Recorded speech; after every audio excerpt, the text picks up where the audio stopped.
So, hello everybody. Welcome to the workshop Digitalni propeler. Digitalni propeler, as you know, is the new industry program that targets mainly local Serbian exhibitors and distributors. The workshop has been made possible thanks to the financial support from the Media Desk Serbia and the Film Center Serbia. Nevena Negojević is here with us as well today. So thank you, Nevena. And the workshop takes place within the framework of Slobodna Zona Film Festival. Slobodna Zona has been receiving the support from Creative Europe program for 3 years now.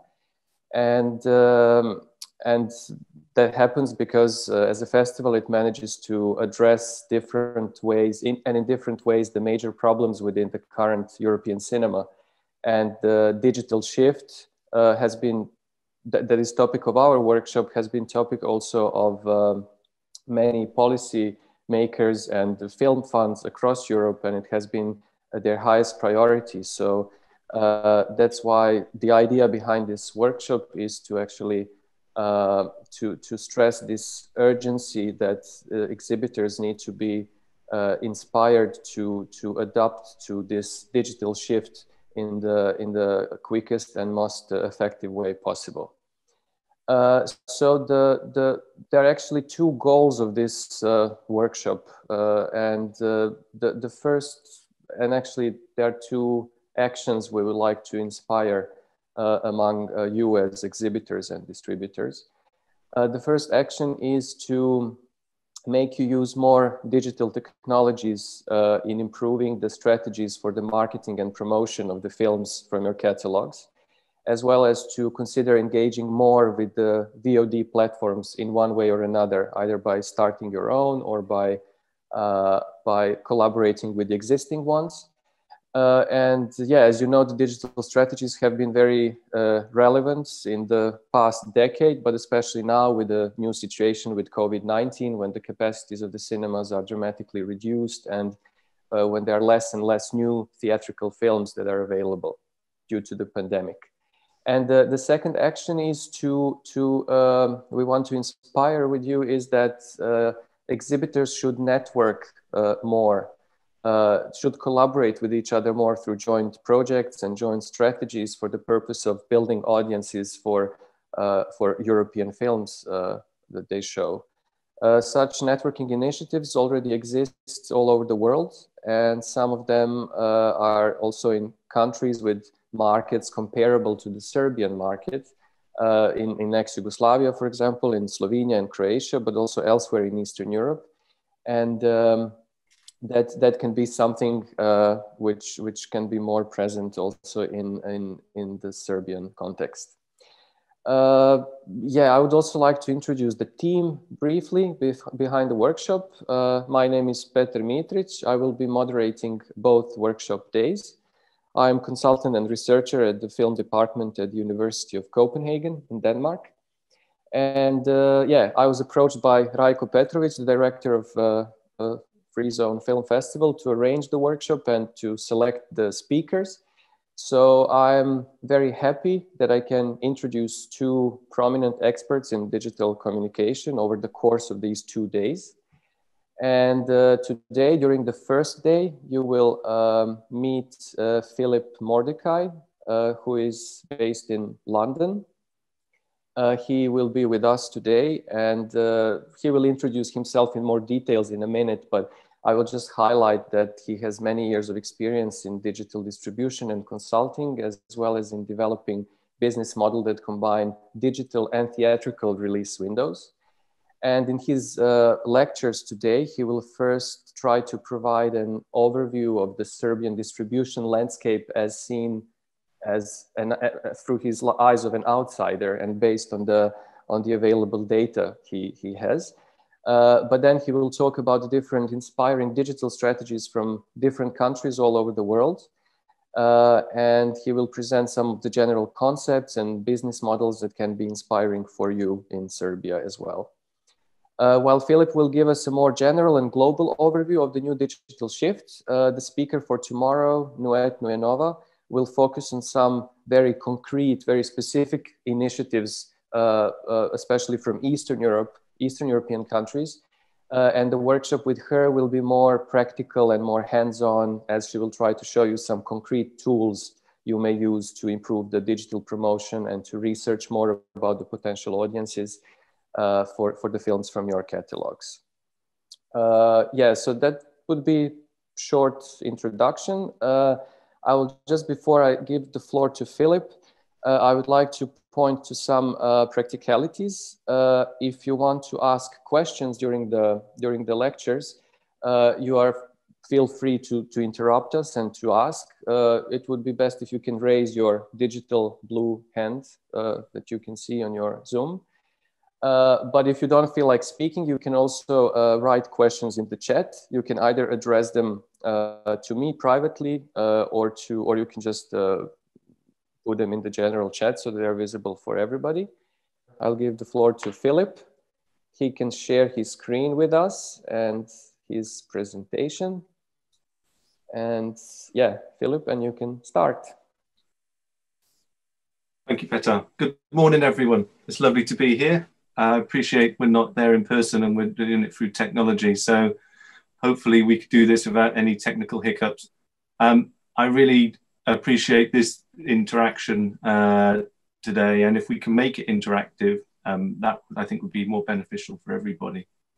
I don't really think you really want to hear me talk for hours on end. I think the idea would be if we could talk, I might actually have a few questions from an outsider looking into your market. And I can possibly then sort of tactically drop some questions to you that might stimulate the debate in the direction where I think you might get the most benefit from, just from the opportunities I can see. But let's get started and see how things go. It's a fascinating time for us all, both on a positive and a negative. Obviously, the COVID-19 pandemic is sweeping the world, but also for our industry, there's lots of challenges ahead. But under the banner of challenges, there's opportunities certainly for the independent and art house film marketplace. The major studios are struggling right now, and they're really pivoting their strategies. But the opportunity is certainly right for our sector. So that's what we'll have a look at today. So I'm just going to have a little bit of a quick introduction of who I am, not for self-promotion, but just to give you some context of who is this guy standing in front of me, and given a little bit of context to where I've come from. I have come from within the industry. I've spent the last 7 years building up Curzon in the UK's digital business and its premium VOD distribution.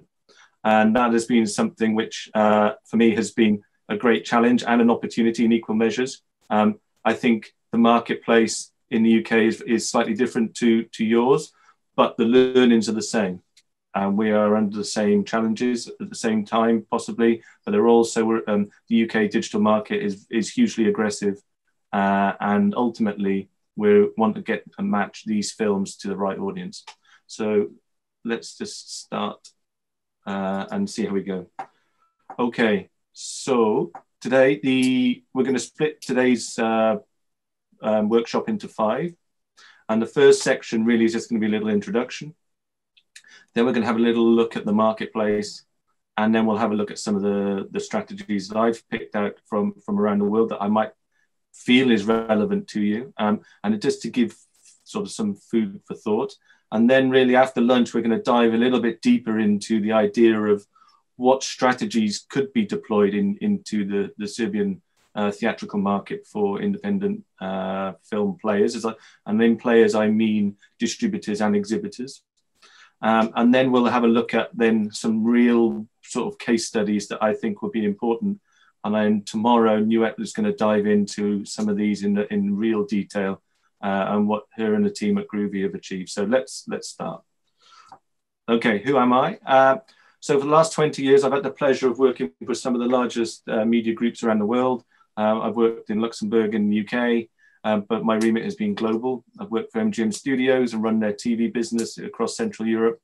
I've worked in the UK for Curzon for the last 7 years. And then also from my time before that, I worked at Sky, the pay TV broadcaster. So from across that value chain and across the ecosystems that they're varied, it's basically premium content. and premium content audience. And that's one thing that has proved vital in Curzon's building of its dual approach to independent and art house film in the UK. And then in 2017, I had the pleasure of being recognised by Grant Thornton as the face of the UK vibrant economy. That was before the pandemic, so things were vibrant back then. And from my point of view, the recognition was not purely about just what Curzon has achieved and how it's done it, but it was actually the concept. So the disruption and the customer first approach of providing a new choice to customers when they want to watch film. And we'll come into that in a little bit more detail, what that really means. Because essentially, it's not taking away customers from the theatrical ticket buying world. It's actually empowering the customer to choose and then empowering them then to be loyal. And we'll come to that a little bit later. So right now, I no longer am at Curzon. I have a consultancy business called Florido, and Florido is, if for all of you Spanish speakers out there, is the word for bloom and growth. And it's a concept for which I took on board to what I want to bring to the theatrical marketplace. I look at three kind of areas: innovate, evolve, and the bloom inside of business. So innovate is sort of strategic market development and R&D. So any businesses that are looking for premium VOD, new distribution methods. The evolution side is direct to consumer, DTC, which we'll talk about later in the project, which are actually engaging with the customer directly instead of having to use third parties. And that's a very different concept in the digital world when you're talking of video streaming, SVOD subscription services, or TVOD transactional services. But that engagement and relationship and the marketing thereof is hugely different than to the relationship of selling tickets. And then the last bit is from a corporate side. I'm supporting businesses on how they look to grow and expand and acquire or move into new territories. But that's not what you're here for. But let's give you context of the things I do. Okay, so this first section for me has been quite fascinating. I've come at this completely coldly, and I'm looking at this from an overview, and my English here will be, I'll slow things down just to make sure I get things right for everyone's understanding. But what I want to do is to take a view of your marketplace and where I think I can see some trends. Now, you might know this data, and I apologize if you do know this data, but I think it's better to set the some of the agenda for later on, because I don't want to assume everyone knows everything in case there's some gaps. And also, I'm not quite sure how available this information is to you regularly. So let's have a quick look. So today, I've had a quick look at the marketplace. I can see from the first point, the Serbian market, and the data available, I can see up to 2017, is how affluent people were. Again, it was pre-pandemic, so it's a little bit of pinch of salt with this, so please just, but it's with the information available. So the 15,000, so the availability of kind of people's ability to spend on entertainment and lifestyle services is important, because as that grows in the market, people are feeling comfortable about spending on going to the cinema. And it certainly now has been reinforced, and I am a true believer of this, that actually the pandemic has really shown us our value perception of things has shifted. We took it for granted to have a haircut. We took it for granted to be able to go to the cinema. We took it for granted to go to the pub and talk to our friends and family. And that has meant now under lockdown, as you are and I am here in the UK, again, means that our ability to go and do those things has changed. So now it becomes a treat again, as opposed to, say, a hairdresser. Having your haircut would have been a chore. Oh, I need my haircut again. Now you can go and it feels like it's a good thing again. And that is what will come back with cinema. To go to the cinema will feel like a real treat. Now, certainly from a perception point of view, cinema was getting to be perceived as quite expensive as a night out, and getting more expensive, certainly here in the UK and Northern Europe. And for that reason, there was a sort of tipping point between you know, the films being released and watch it at home versus the value being gained from going to the cinema. And I think that will come back, that going out and spending that money will be a treat. And that value add experience in the cinema is going to be there. So I want to kind of take that concept, and I'll leave it there for the moment, but that is something which will come across in some of the economics here. I have a look at the sort of the spread of the population. I can see that there is around roughly 7 million people in Serbia, and about 1.5 million in Belgrade. Now, that dominance in the marketplace will know, you know better than I, how many screens there are and how many cinemas there are in that marketplace. Certainly, we've had the concept of being over-screened in some UK cities. There are too many cinemas, and they're spreading the available audience quite thinly. So then the choice of programming becomes more curatorial and more important, because if you're just showing the same films all of the time, then it becomes a matter of convenience, and everyone can get marginalized quite quickly. Then I had a quick look at just sort of how the box office is being split up. And it's really just that one graph here you can see with the yellow block. The American studio dominance on the marketplace is quite clear. That is not uncommon. Certainly from what I've seen in UK data in Northern Europe, it's not uncommon.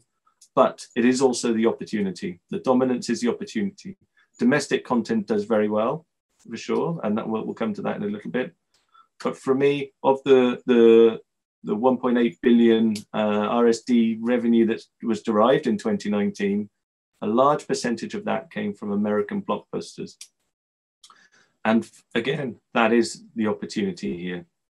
The audience will be spread for independent film, and the independent film audience and matching the supply with the demand will be something which is key to Nuet's data presentation tomorrow, but also some of the concepts we'll talk about later. Really positive to see that sort of the average ticket price has grown since 2016. It's sort of tapered off a little bit in 2019, but it's around, I think it's €3.30, which is about €3.90 in US dollars. And then the number of admissions has grown steadily over the last couple of years at 4.6 million, which again feels like, given that the amount of that the Joker and Lion King took last year, and when you start to see how dominant the studio's content were, it feels like as the number of films has increased in distribution, it's been spread by more, the admissions has been spread by more film. However, the dominant films are taking most of the money. So looking at the top 5 films, my Serbian is not very good, so I won't even attempt to pronounce those Serbian titles, but it's really good to see that it's not just the American studio titles that are taking the top 5. There are a few domestic titles, and that is a strong result for sure, and something to think about when we look at our audience targeting and segmentation tomorrow. But one point to say, the top 5 films brought in 1.25 million admits, and that's of a total of 4.6. So you can start to see the dominance of these films as a proportion to the rest of the marketplace. So then I'm going to just have a little bit of a look on the supply side of things now. So just to be clear, that was the demand side of people going, of what the consumers are demanding.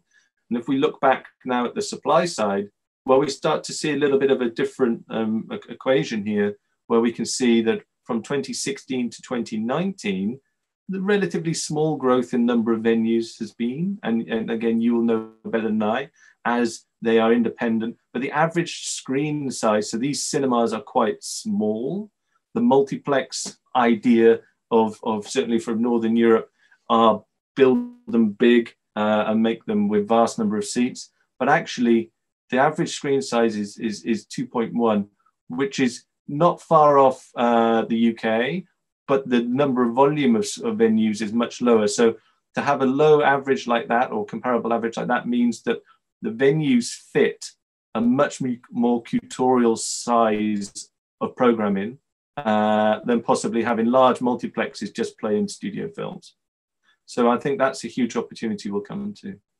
The next bit I just want to move on to the number of screens. Again, you'll see actually from the data I was provided access to, I can see the number of screens is about 158. That looks like it's sort of fallen flat on 2018 to 2019. Again, that's saying to me that the marketplace is reaching some sort of point of saturation, and things might change now in the COVID. But the idea of the venues, in whether it's one per town, two per town and in regions, or whether it's just Belgrade has the sheer dominance of those 75 venues, that's something you know better than I. But I think it's really important when you start to think about the distribution of independent content, how do you reach and match the audience where they are versus where the cinemas are actually based? And that's a big point to make. Digital exploitation of films allows you to go very wide and targeted without having to build a cinema and run a cinema from one geographical location. When it terms the data about the actual attendees of the cinema and how frequently they go, I couldn't find any information about that. And that's one thing I would say is a question I'd have to the group now is, does this data get collected? As an industry, do you collect this? Do you question the customers as they go through the cinemas, or do you have any sort of paid research panels to go out and ask them questions? Because that's an important piece to the next puzzle, is to find out about their habits and behaviors, but also a little bit more about them than just a ticket to Joker was sold yesterday at this venue. That information is quite basic, but to go to the next level of distribution, we'll need to know a little bit more about those consumers. So of the number of attendees that delivered the 4.6 million admissions, how many people was that? It might be that someone went twice a year, so it's actually 2 million people, if the whole base did it. Or did they go 4 times? That means it's about 1 million people. Do we know anything about those people at all? I don't know if anyone has the answer to this question right now, but is that information collected in Serbia? No? Okay.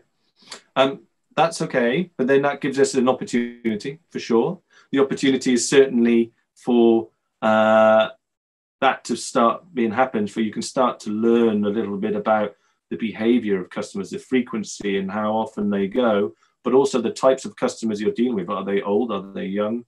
And that might be something that I could recommend to you as a group, possibly to discuss the merits of, and who would do that for you, independent and not to make sure it's tainted by anybody, but also the access that everybody has access to it, because you don't want it to be used inappropriately.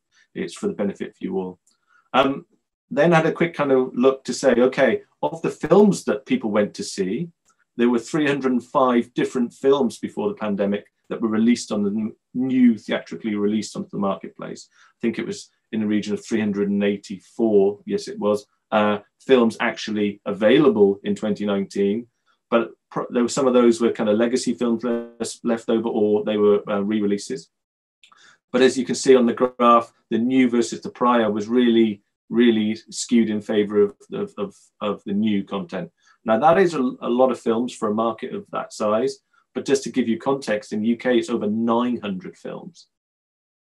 And majority of those, and I think the shocking stat is something in the region of 70% of those don't make over 1 million.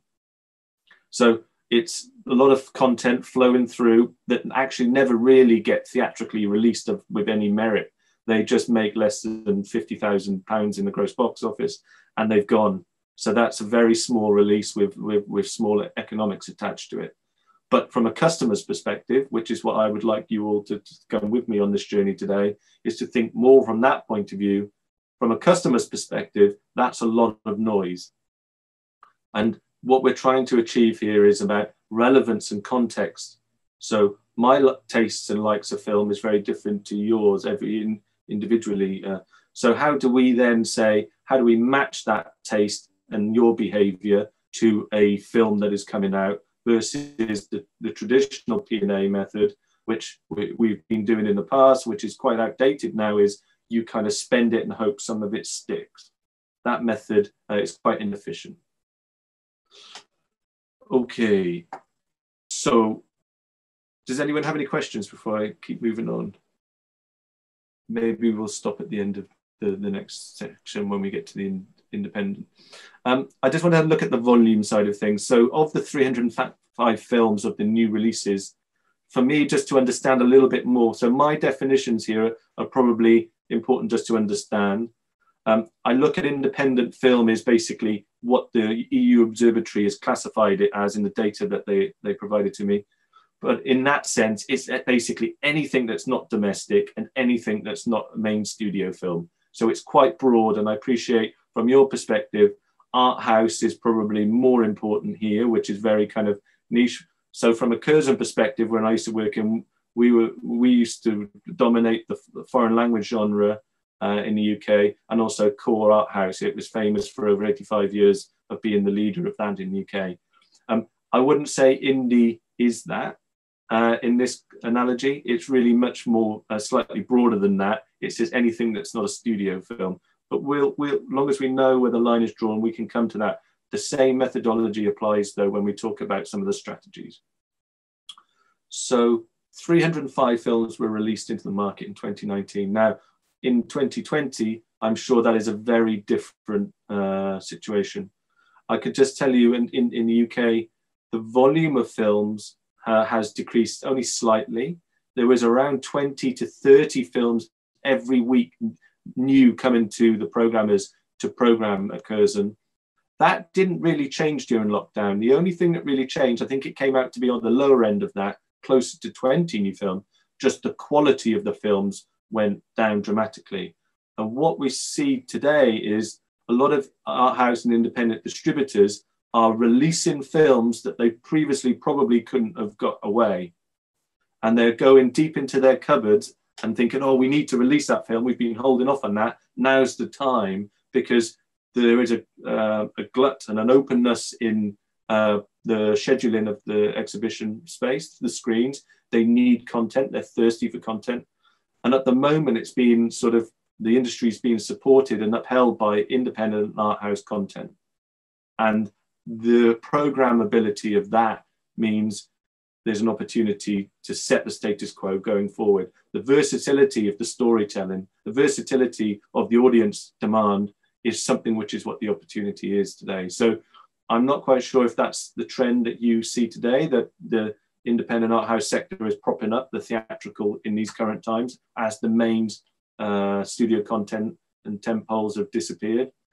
But that's certainly what's happening in the UK. The volume has dropped only slightly, but the quality has materially dropped, which is always tricky to bring people to the audience. When we look at the important part of the market, the marketplace was dominated, I think it's 66% of the total box office from the Serbian theatrical market in 2019 came from the US studios. And that was just 65 titles. So 65 titles delivered almost 66%. And when we look at the Indian festival content, and by festival, I mean here content that was released in the festival first, so it didn't have a traditional distribution release, the volume jumps up to 223 titles. That's 71% of the total volume. So you start to see that low volumes delivered large gross box office. High volume has delivered a much smaller box office. And again, it's not uncommon, but we'll come to that in a moment, what that sort of, from an illustration point of view, what that means. What I looked at in terms of volume is the independent, the domestic content accounted for 24 titles. And Taxi Blues was the most watched film. That for me was fascinating. Okay, visualize this a little bit more. So you can see here the total box office is 100%. That's what it was. It was roughly around $90 million, I believe, if that's converted right. But the 1.8 billion RSD is then split up into 3 separate tranches. The domestic and local as you can see here, is the middle piece, which is very strong versus the volume of here in the independent festival. The major studios clearly is dominating. Now, that's important for what reason? When we start to look at averages, when you start to look at the average per title, it's an important concept from my perspective, because we're starting to see high volume, low average. And that's obviously what you see and probably feel from an exhibitor or a distributor perspective. So is it worthy to make that release, and what kind of marketing do you deploy from a P&A perspective to drive such an average? Because if you can't get the screens, you're not going to generate as much box office if you're going on a traditional release. However, if you were to get more screens, as in COVID times, that would increase, and you can start to see roughly the kind of total box office expectations you can get. How does that then fall for us into the next piece? Well, it's classic iceberg, and I've tried to illustrate it with an iceberg here, is you start to see that the high volume and the low volume generate a different amount to the total box office. They call it, there is a principle for this, it's called Pareto principle, the 80-20 rule, you might have heard that. And what that really means is 20% of the volume, and that's roughly almost identical what the American studio content generates, almost 80% of the revenue. Now, it's not completely there, it's actually 63%, it's getting close to it, but to have a perfect Pareto principle shows you the dominance in the market of that genre of film. So the audience appetite is very kind of mainstream with a marginal crossover.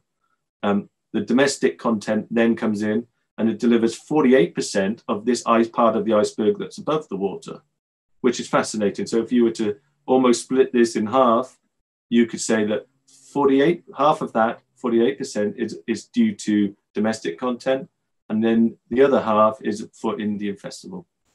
That is a great opportunity for independent and art house film to move over and to take more of the iceberg from the American studio content. There is an appetite for content in the cinema. It's just finding that audience. So we know there is 4.6 million admits in the market. We know roughly 60% of that is going to studio content. Are there any new entrants admission audience that we could take? Question, and that would be really useful to talk about. But also, how can we think about the approach of the theatrical release to approaching these customers? Okay. So what we're really interested in now. So I hope I haven't done any injustice to your marketplace from that review, but I just want to have a little look of what the independent marketplace. And again, just to be clear, my view here of independent is under the EU Observatory class, which is basically anything that's not studio or festival. So it's kind of quite broad. You'll see some titles here like John Wick 3, but also you'll see some films in here that is down in like Parasite, or you might see like Loro and Dogman and things like that. That's the type of films that is more art house independent, of course. Okay, so I see from this place there are 10 players, there are 10 distribution labels. There were roughly, of that, 40%, 46% were new films last year, and it generated 19% of total gross box office. The highest film I could see in there that came on was John Wick, and that came 22nd in the list of the top 10 films of 2019. So although it's slightly more mainstream, John Wick came 22nd. So I can assume the majority of the content that you are releasing is down from position 100 and down to 305. It's really down the lower 2/3 of the release success of the titles. The total market was 922. thousand admits, but you can see here the independent delivered 205 of 922. So you can see the percentage is probably it's less than a third. It's like 20% odd. But again, from my perspective, this is still quite broad. If you're looking at art house content, that's going to drop considerably. The marketplace has really jumped, and I assume, again, it's for these films here from 2018 to 2019. We went from 50 to 205 based upon the data that we see. That's 300% increase, great increase. And that means a lot of things are being done well in terms of how those films, but also possibly the types of genre of the films that are being released were very appealing to the audience out there, and perhaps the marketing campaigns. I look at the top indie labels, and again, which is coming from a complete outsider's perspective here. Blitz is fascinating to me. This label, this indie label, as I call it, has over half of the indie gross box office and has 10% of the total global box office. But you can see why, because it's the titles here in the top 5. 3 of them were down to Blitz. When we start to look at the volume and we start to look at the amount of revenue generated, again, this is fascinating from a perspective of 77.7 million has come from the top 5. But as we start to look at really what that means, that is the majority of the total. So there are lots and lots of smaller films being released, I guess, to a lot smaller audience with 1 or 2 screenings in 1 or 2 cinemas, maybe regional. But it's how do we change that narrative is the question, I think, which is the important one. Okay. Are there any questions? Okay. Okay, let's have a quick.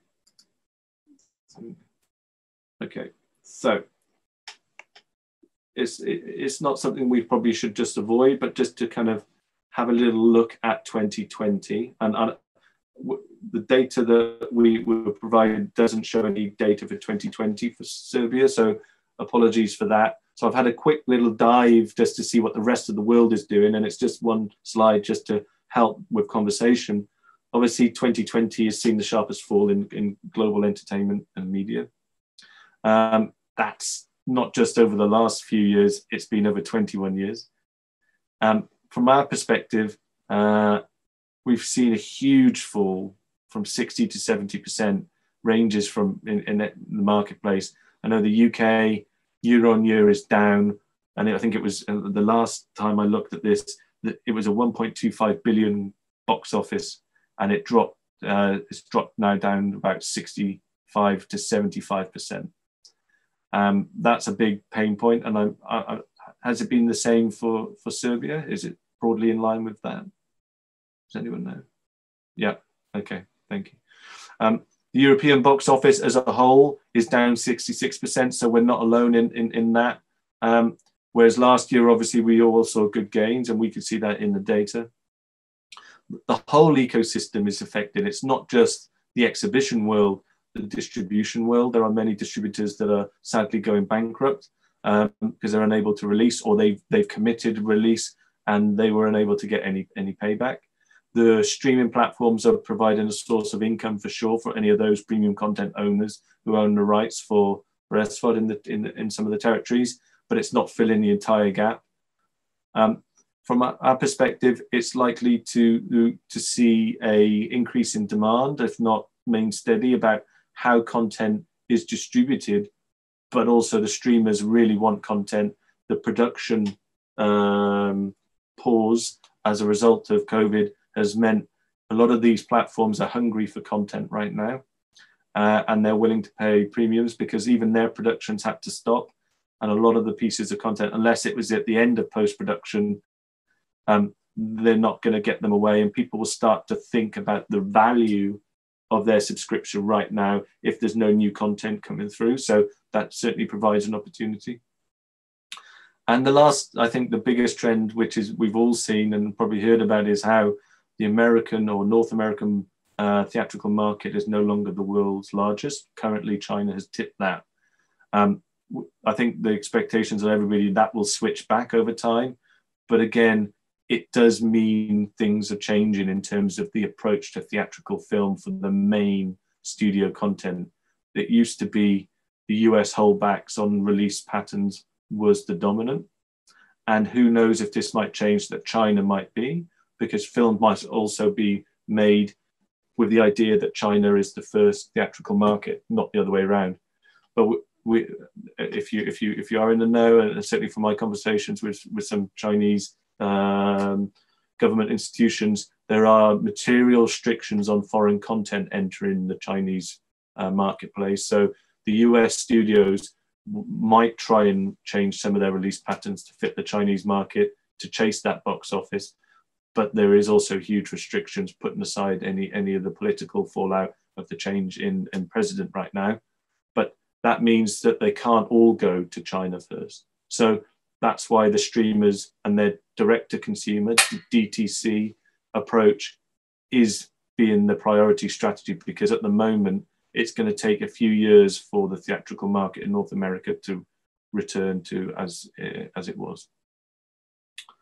Okay. Are there any questions? Is there anything that you would like to ask, or? I would just like to remind you that you can also write your questions in the chat, and you can also do it in Serbian. So we will translate. Yeah, just a reminder. Yeah.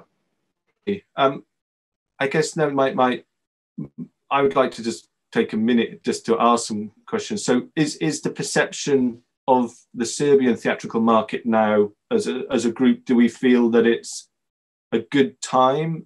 I appreciate putting aside the COVID, but I mean, do we see the changing landscape of the theatrical market an opportunity, or do we see it as quite negative? I'd like to just ask that question to the group. Is the outlook good?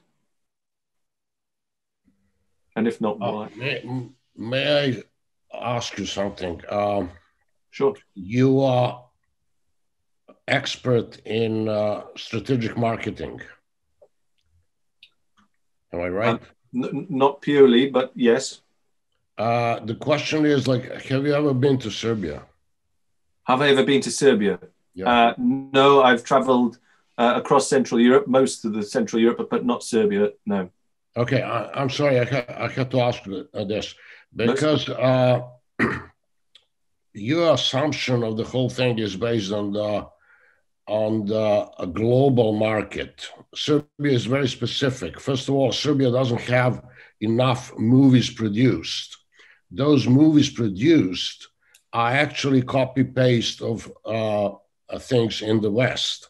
Therefore, we don't have movies that correspond to larger audience. They are inwardly oriented. The problem is there are not too many markets. There are not two cinemas, generally speaking. At the same time, people are interested only in local movies because they're flooded with Hollywood and majors on television and streaming platforms. This is a key problem. We don't have an industry. We are a small country with a very poor country and very corrupt country. Film, only 20 films, if we produce 20 films per year, we consider that as a success. And this is a problem. I don't think that this global thing as an information, of course it's great, but on the other hand, I don't think it can be applied here. Okay, but that's something which is a good point, and it's actually relevant for the next section, because what I want to focus on, that was just an overview of the trend. Actually, what we care about here at this conversation and tomorrow is art house and independent film.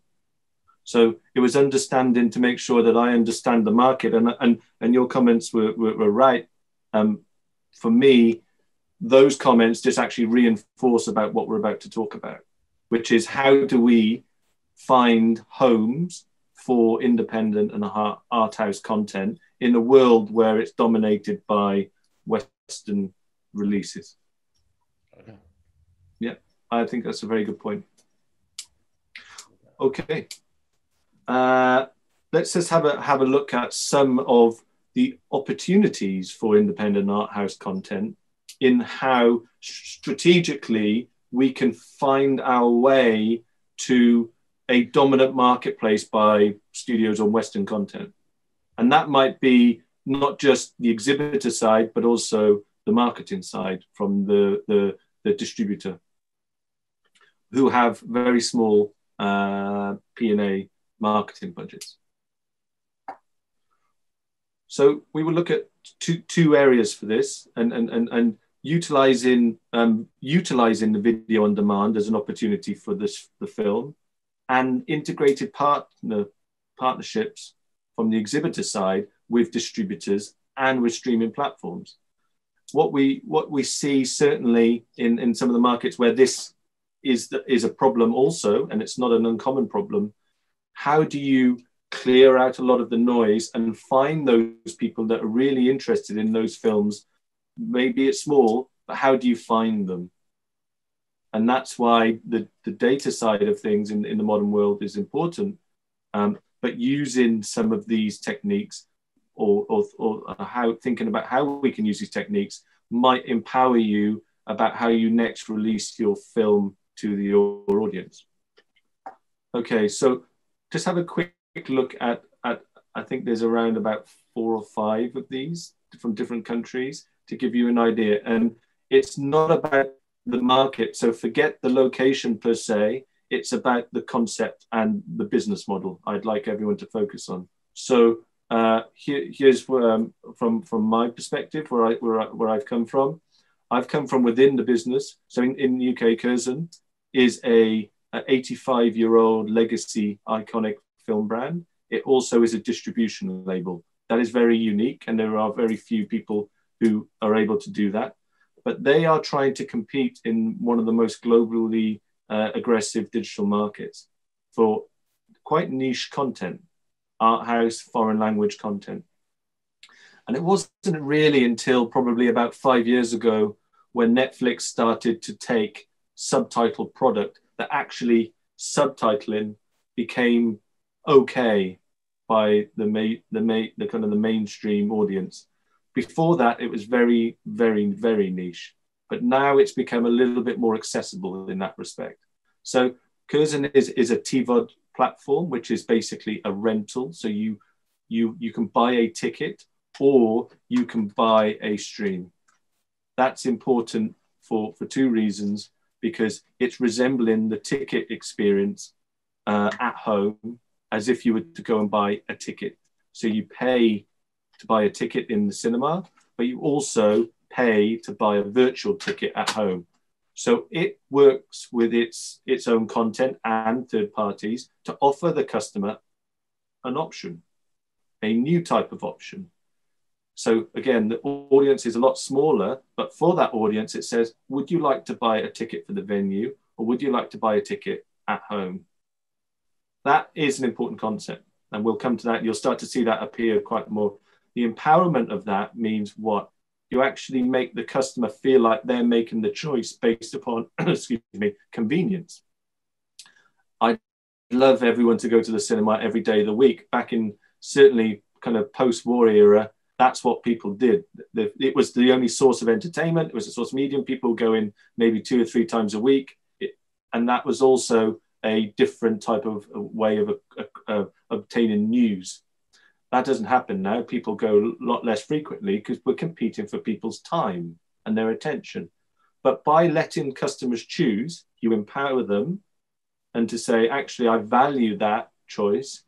But then you also engage the frequency of return from that empowerment. You say to them, you choose, and they'll come back, and they do come back. To do that, you need some marketing techniques behind to remember who that customer was, or someone who engaged with the marketing of that. The next thing is premium VOD. Curzon pioneers this certainly, and has done, is the idea of premium VOD, day and date film releasing. There are many titles, but the idea of releasing films theatrically into the cinemas, but also immediately online. Now, the difference here is this is all done under the Curzon Cinema brand, not via iTunes or not via another brand where you send someone off to a different location to stream. You keep that core audience because it is niche and it is small within your own little world, and you can use that to cross-promote things much better. So Curzon was releasing around 50 to 70 premium VOD titles per year. That allows the customers to see roughly 1-2 films a week that are available in the cinema.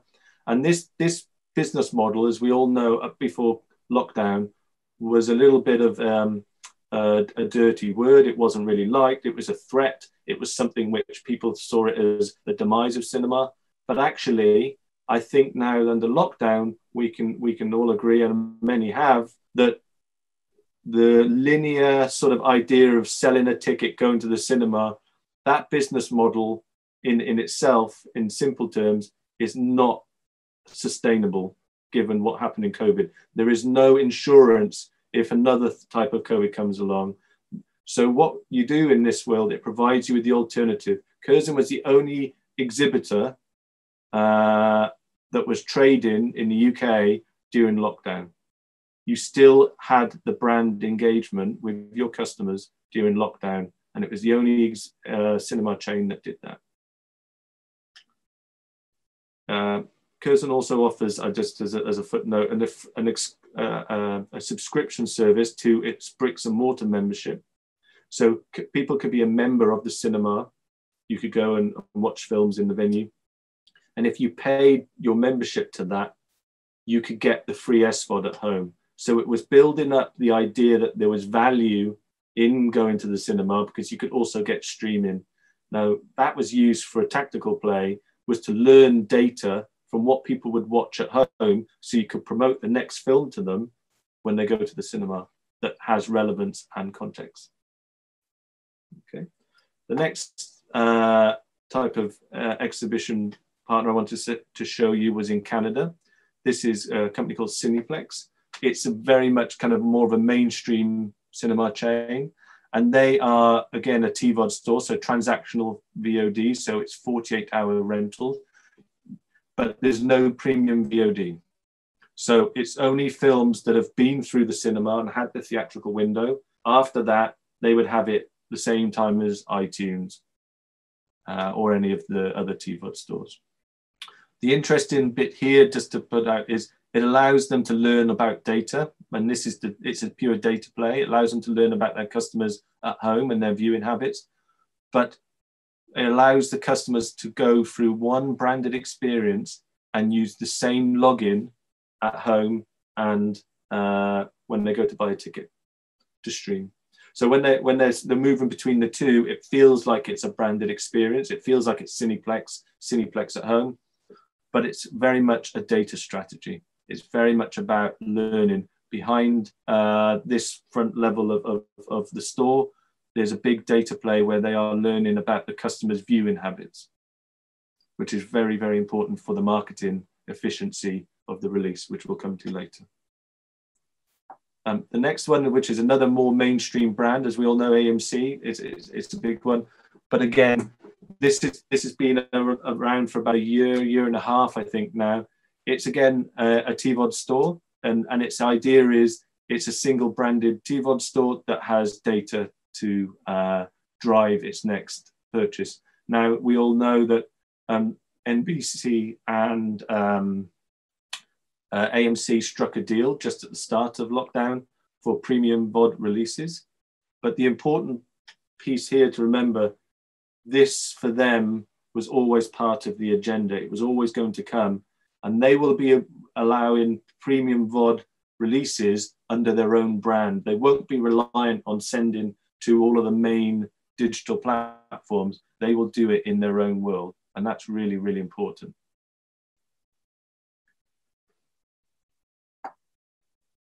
And just a few other pieces to look at. Again, cinema chains are trying this, and it's rapidly expanding.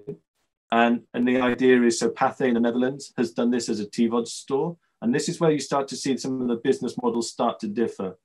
Pathé is a wonderful brand, and I'm sure you've heard of it. It's certainly got some legacy and great brand attrition in across Europe.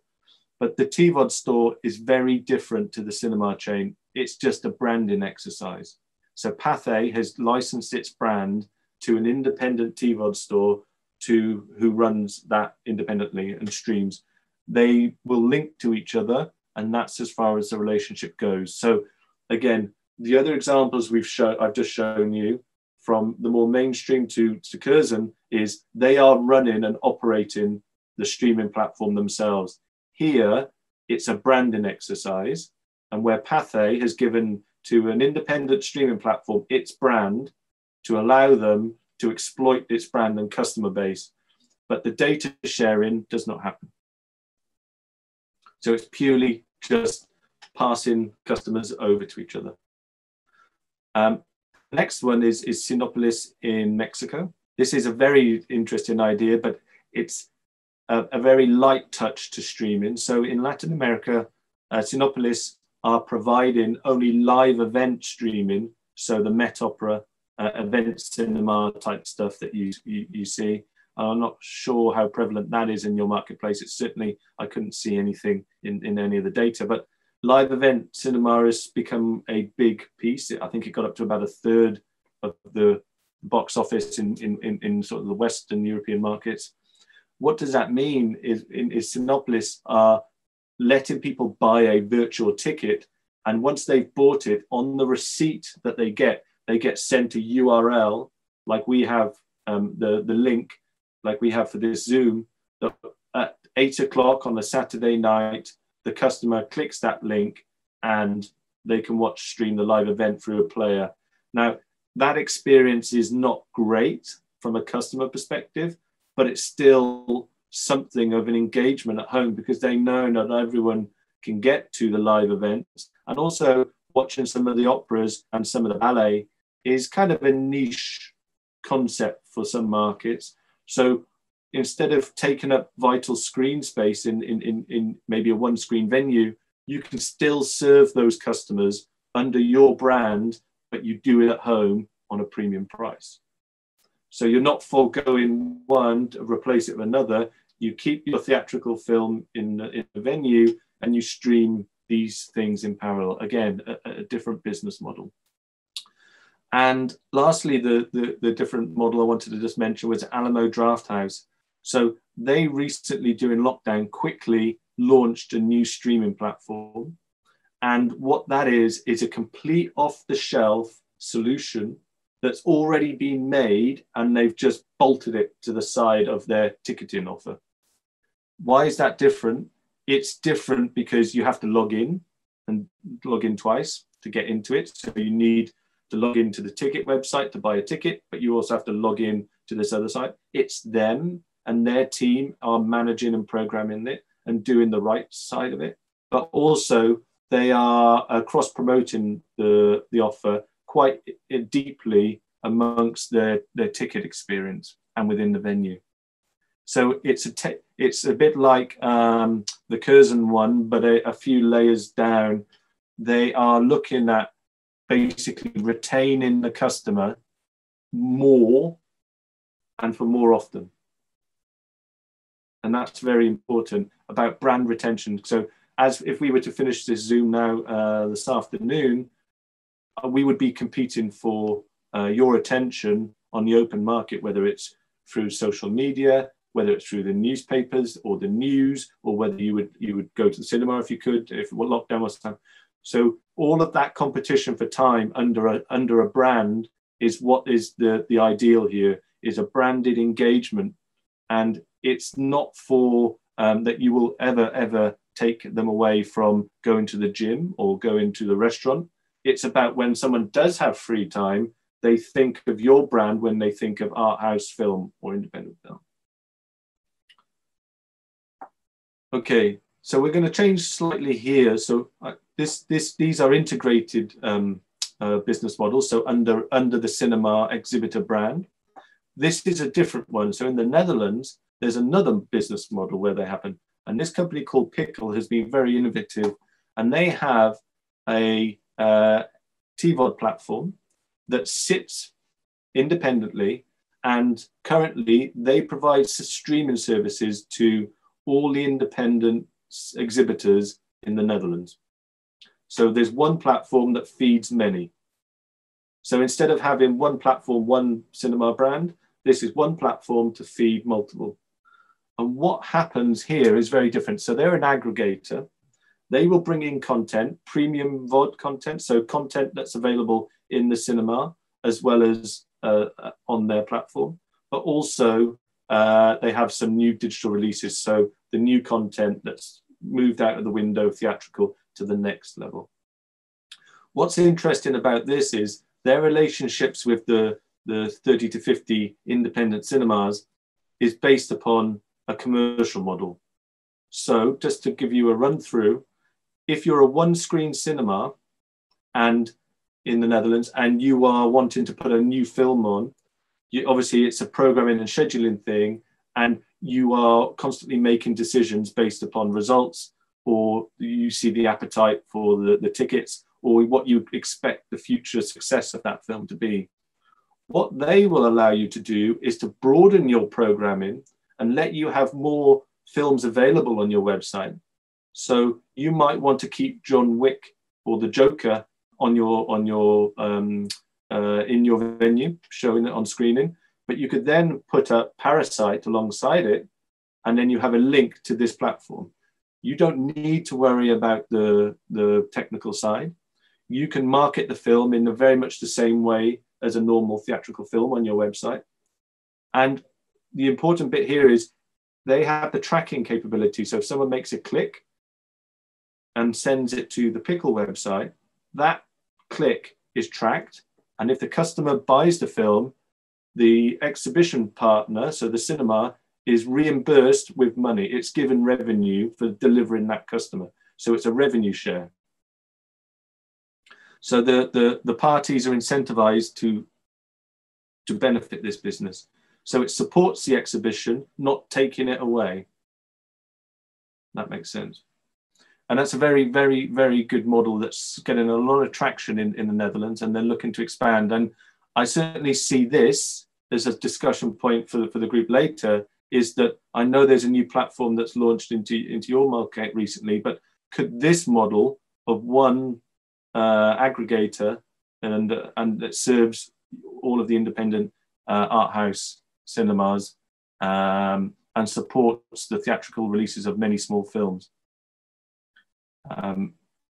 How and what the commercial model will be, that's something of a later discussion, but certainly right here, right now, that would allow you to sell more films and engage with more audience on a basis where you don't have to constantly drop one film out and replace it with another. It allows a much more broader and constant offer of films. Okay. Now I'm going to come back to a slightly different model in the UK. So hopefully I'm going at a pace that's making this understandable, that there is a distinction between the models here. So just to recap, we looked at the exhibition owned, so under the cinema brand, Pathé, Curzon and AMC, to an integrated model where you have an aggregator. So one brand feeds many independent cinemas. And here, this is a very different thing. It's where the distributor is actually managing the content and streaming it on an exhibitor's platform. So there is a very small distributor in the UK called Modern Films, and they do quite niche female-led, but also art house content. And what they do is they have some technology which they syndicate or put a player on websites for exhibitors out in the regions who can't afford to run their own platform. So if someone wanted to watch, in this case, it was Normal Family on Home, which is an art house independent cinema in Manchester, Northern England. And that area you see here is Modern Films taking over. So they have embedded a player onto the cinema site. Now, from a customer's perspective, what does that mean? Normal Family might have had one screening on a Monday night, but it allows Home to show that it's got a breadth of a range of films available. However, instead of the customer who comes to the website and types in the search Normal Family, it can't find it, it's gone, and that customer's, oh no, I've missed it. Here they're saying you can still watch it, this new release that you've read the article in the press about, at home. And when you click on this, watch at home, you then go into a process of you add your details, you pay the money, and it is streamed to you here. The difference is from this to Pickle is that Pickle is a streaming platform and their business is streaming. However, here the distributor is the streamer and it's put it on to the platform. So it's similar to Pickle, that it's on the cinema exhibitor site and the customer doesn't leave, but it's the distributor taking the initiative, taking the work here, not a streaming platform. Okay, and just wanted to show you some things here. So there's a few, oh, the title hasn't come through, apologies. There are a few little bits here of other examples that I've seen that have just popped up during COVID-19. So York Kino Group, and I'm sure you've heard of, partnered up with Mubi in Germany. They released with Baccarat a film offer. Now, York Kino Group do not like streaming. I've talked to them many times over the years. But what they did is they, during lockdown, of course, their cinema and their screens were shut. But Mubi had just released Baccarat in Germany, and they were promoting the film, not the streaming platform, but the film being available to for their customers. And it just so happened to be on Mubi's subscription service. Then looked at Kino Lorber in the US. They partner with 150 different exhibitors. So that's basically double the number of exhibitor sites that you have in your marketplace. And they created a virtual screening room during lockdown. So no one could go to the cinema, but what they allowed their exhibitor partners to do would continue to sell tickets, and anyone who bought a ticket on their website would be sent a link instead of a ticket to go to the venue, which had the link to a website that let people watch in a virtual screening room. That's a slight take on the Cinépolis model that we looked at in Mexico, but it's again feeding multiple different brands in different parts of the country on a one basis, so one-to-many basis. So that's it. That's going to be an important part when we think about how to engage with audience later. Cinema Beltrade in Italy, interesting one. So they came across the idea of saying, okay, we're an art house cinema. What we want to do is offer you the ability to watch films during lockdown. What does that mean? They just simply put films onto Vimeo and have it there as a paid basis. So they have a very basic link to the different Vimeo pages for the films. And that is a very low cost and simple way of doing it. But, and I say with a but, it's pushing their customers to a different place under the Vimeo brand, not their own, just to watch the film. So it's about the completion of the view, not the brand and the data. So it's almost a very kind of low end of the kind of streaming at home, but still, I just want to give you the range of options here. We've gone from a completely branded in-house data-led model to just linking to a Vimeo site. And there's various bits in between.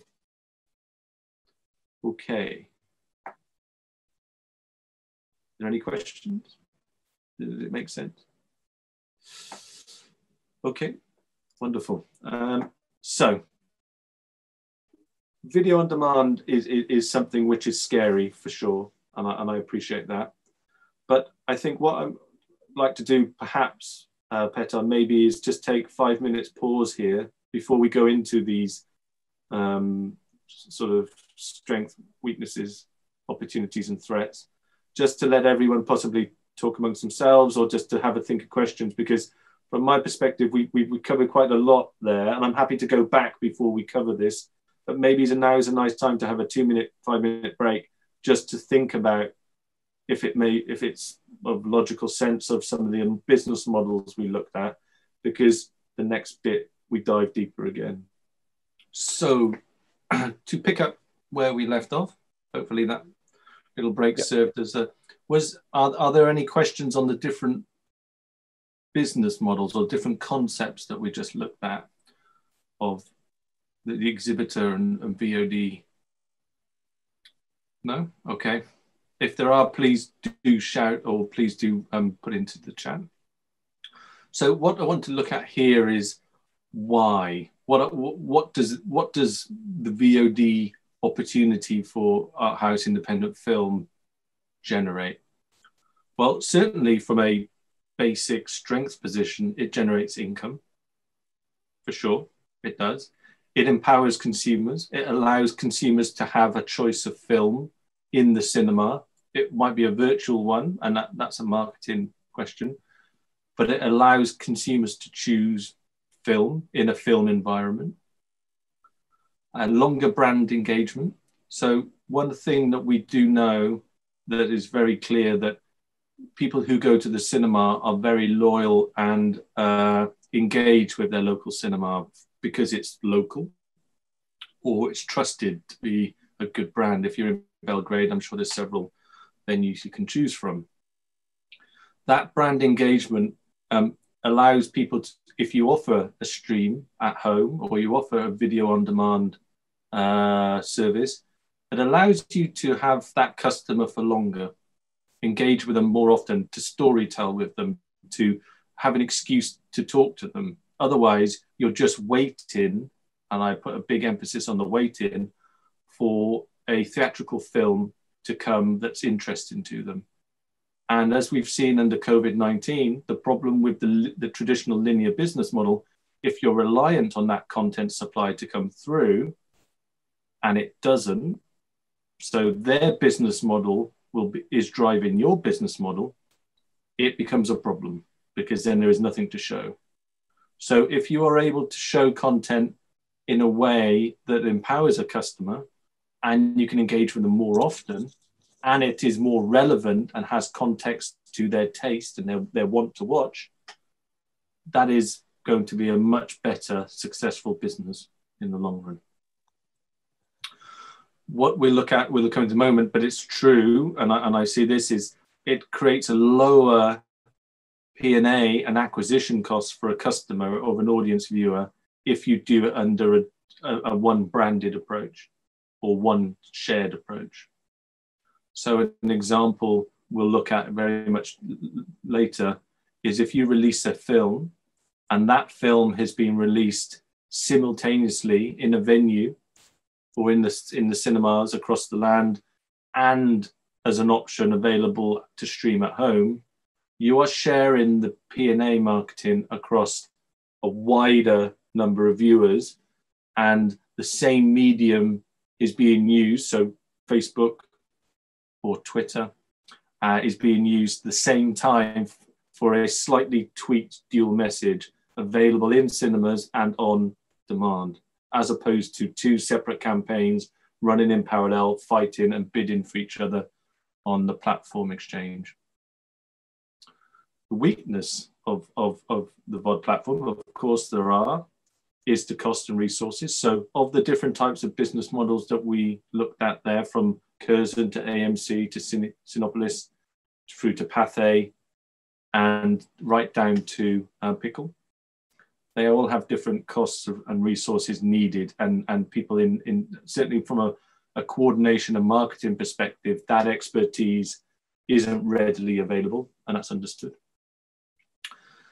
From my side then, the consistency on the content supply needed. So to say to someone, films are available in cinemas and on our streaming platform, and when they go to watch on a streaming platform, there are no films there, you are going to obviously upset the customer in a way that they don't understand why there aren't films, because many of our customers don't understand rights and availability. Many of them, I'm sure, have been asking, why aren't there any films? All they've heard in the news is that the studios are shut down, or the studios have decided to change and move things from the big tentpoles. They don't understand why, and they probably shouldn't have to. But certainly, from our perspective, having an offer that is consistent and as of quality and is relevant, that's ideal. That's where we want to be. That's the golden egg that we're chasing.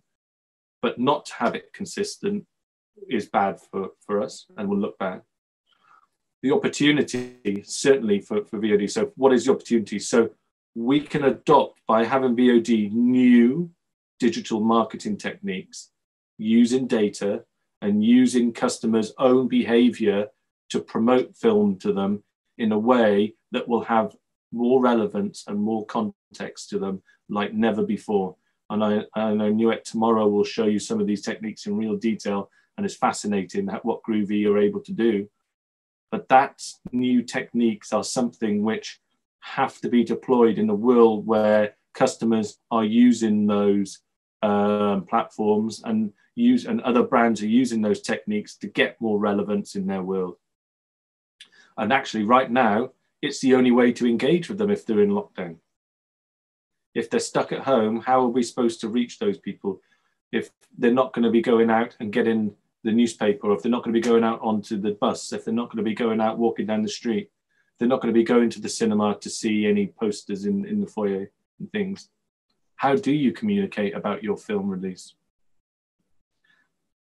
One important bit from an opportunity perspective, when you have a cinema, and you all know this, and as an exhibitor, when you are promoting a film, there is only one location that you are trying to push people to go and watch the film.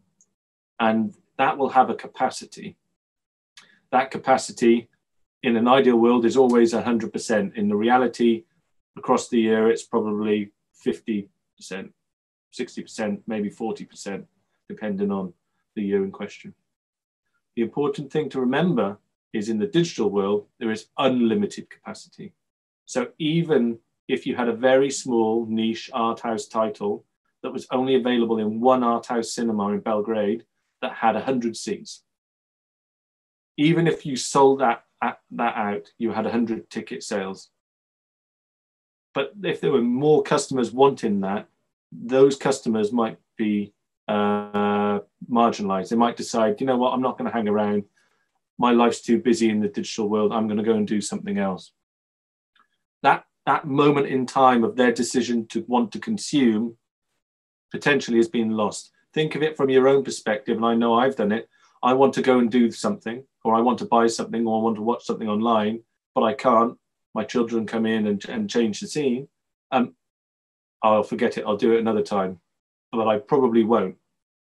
So again, I think the many of the brand agencies and many of the marketeers will tell you there are roughly millions of things going around in all of our minds, but it takes 7 to 8 times for you to be hit by the same marketing message via whatever medium, whether it's radio, newspaper, but the same message for you to log it in your brain.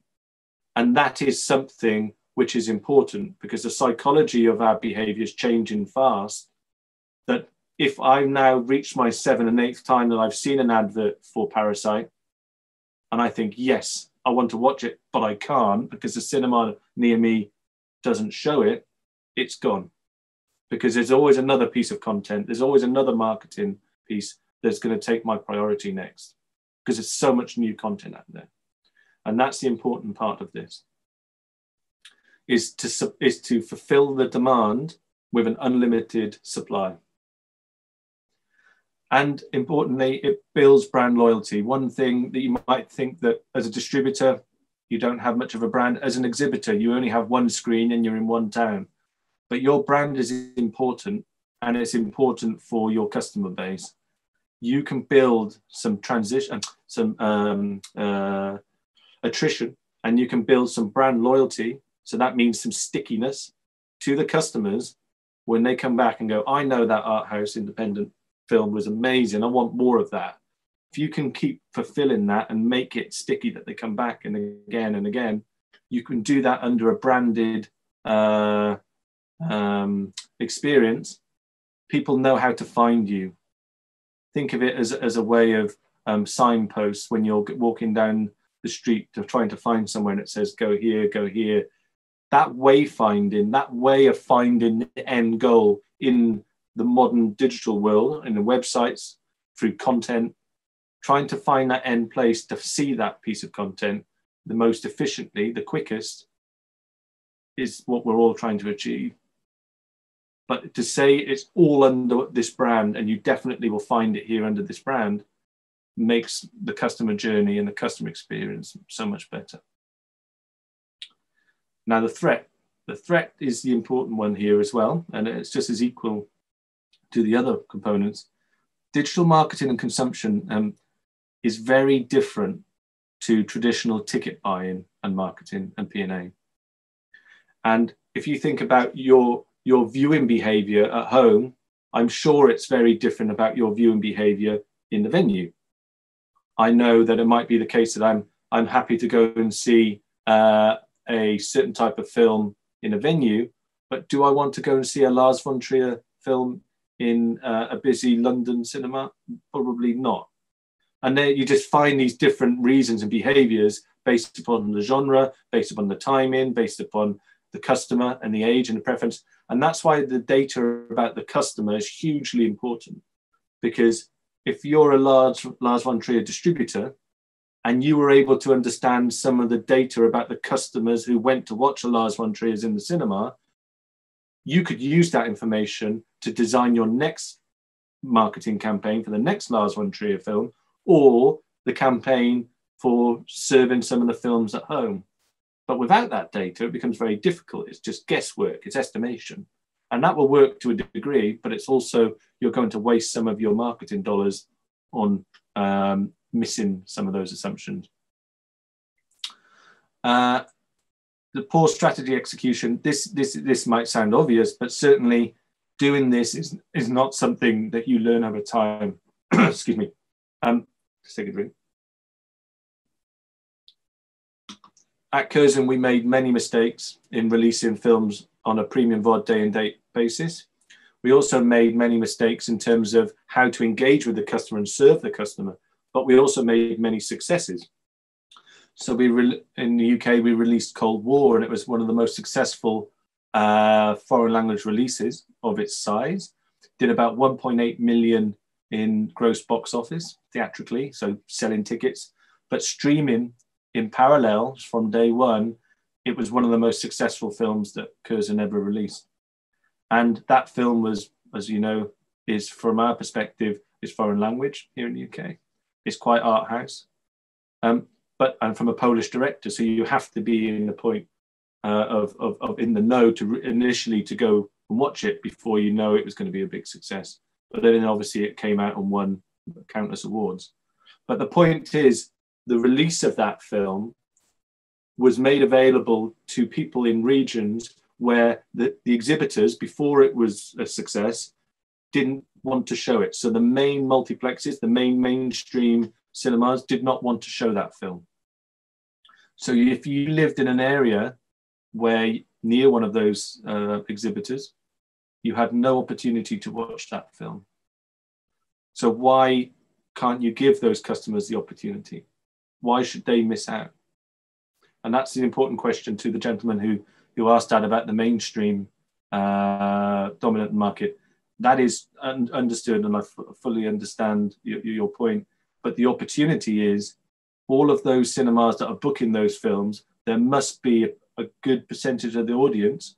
As we've seen, there is a demand in the marketplace. Now, it might be all around Belgrade. It might be around the more academic side of society. Understood, same here. But it also is about demand and supply. There is a demand there, it's just people can't find the supply because they're not given the opportunity. And then lastly, I just wanted to finish on the digital marketing competition. Now, digital marketing is an industry in its own. It's like Google search. It's like any of the search engines, and ranking on the page, and there are lots of techniques and experts that can help you with that problem when you're promoting your film. But what you don't want to do is to have a film from your cinema. So I'll use Cold War. We didn't want Cold War in the cinemas to compete with Cold War on streaming, because they'll just go and effectively compete for the same customer at home, and the costs of marketing will just rise for both sides. And if you're doing it under the same brand, you're fighting yourself. So it's better to do it once, and then once they're in under the brand, you let them decide which medium, which delivery they would like to watch it on. Ticket, brilliant. Streaming, also good. But if you go and compete in the outside world, a streaming platform versus the exhibition, unless that's done in a tactical way, you will waste a lot of money, and you will also confuse the customer, importantly. Okay. Sorry, 1 second. So, I've come to the end of this part of the session, because I know we were planning to break for lunch, but I wanted to sort of have a discussion here. Now, apologies, these are in English, but I know Petra has kindly translated some of these. Would you like me to unshare, Petra?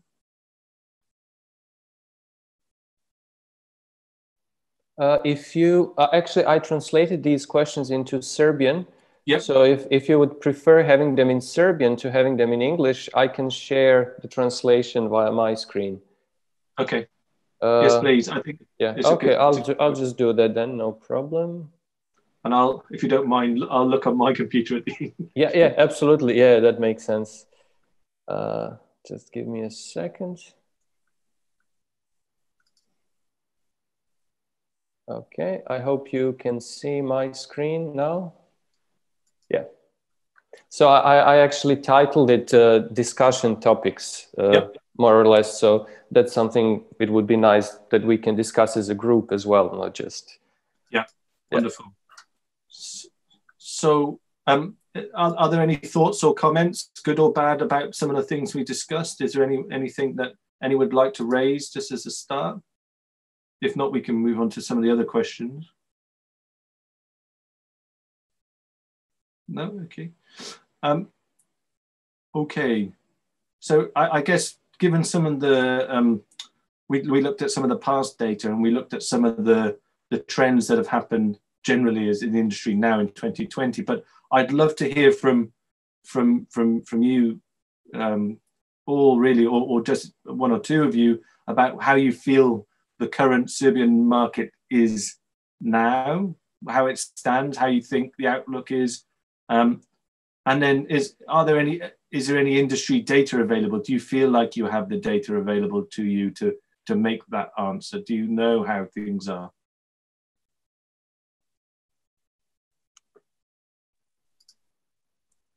Yeah, so if someone can share, like that's something I would be curious about as well, even though I'm Serbian myself.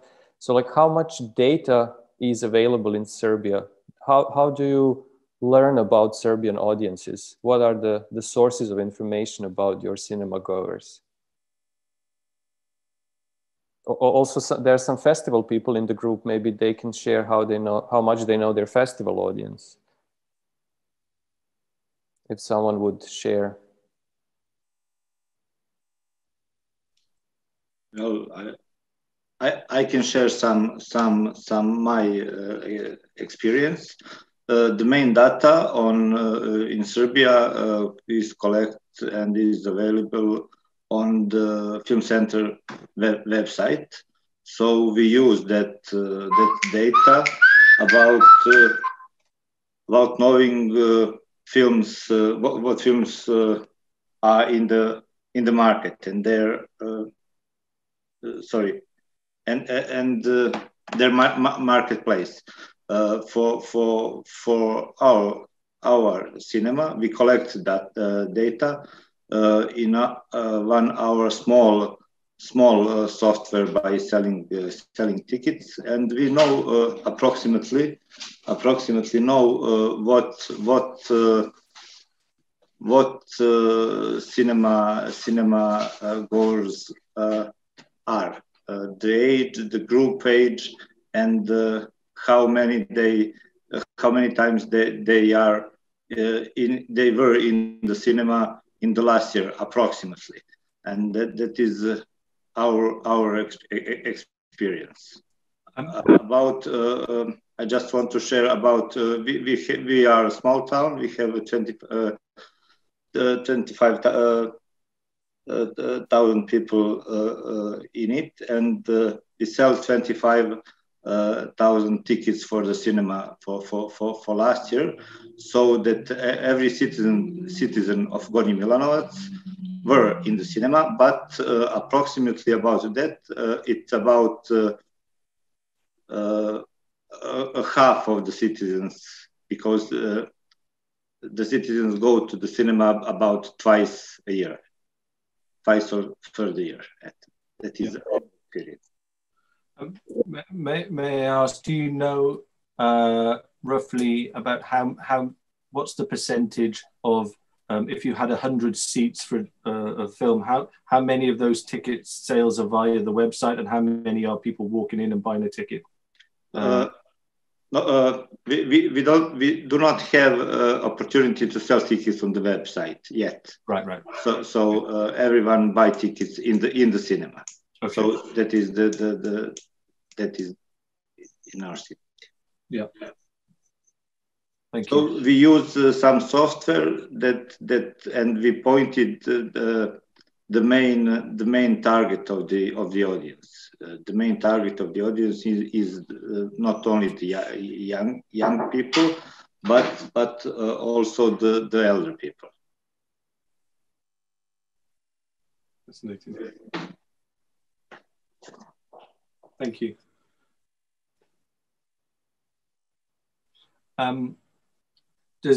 Has anyone got any thoughts on the theatrical market now and in the short and the longer term? So how they think it will be in the next 6 and 12 months, 2 years' time?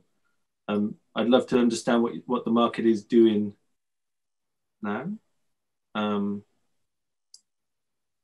Are people just before lockdown happy with cinema, or were they unhappy but it was the only way that the business could, and it's sort of like a big ship trying to change direction, it just needs to change?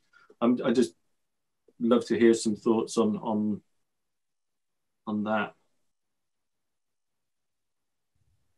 Well, I'm afraid there are no source. The problem is there is no systematic data about anything except weekly box office, and recently Film Center of Serbia published 100 relevant movies in terms of box office.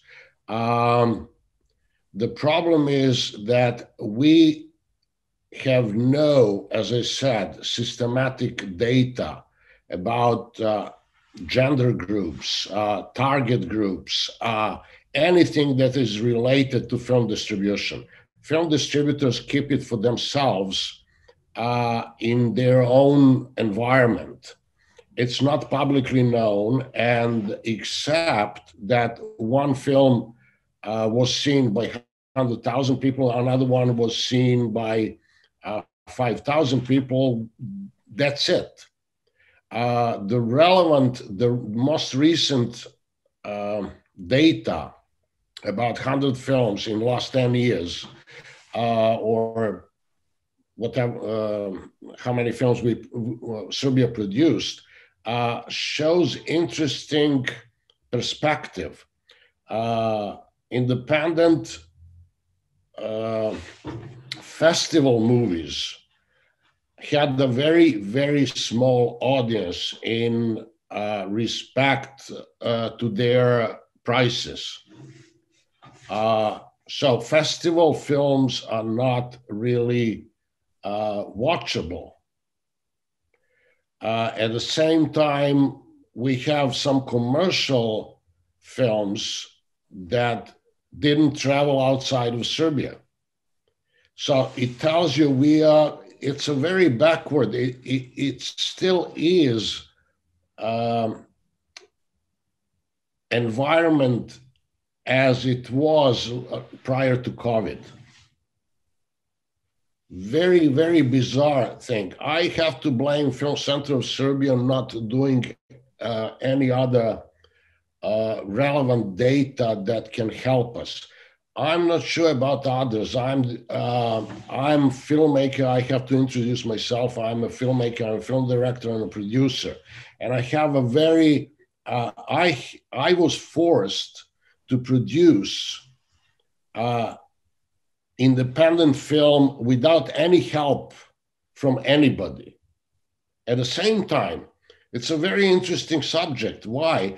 Because the movie was based on theater play that was successfully played for 10 years in Belgrade theaters, and it has the audience base. Nobody's interested, not even Film Center of Serbia. We never got money.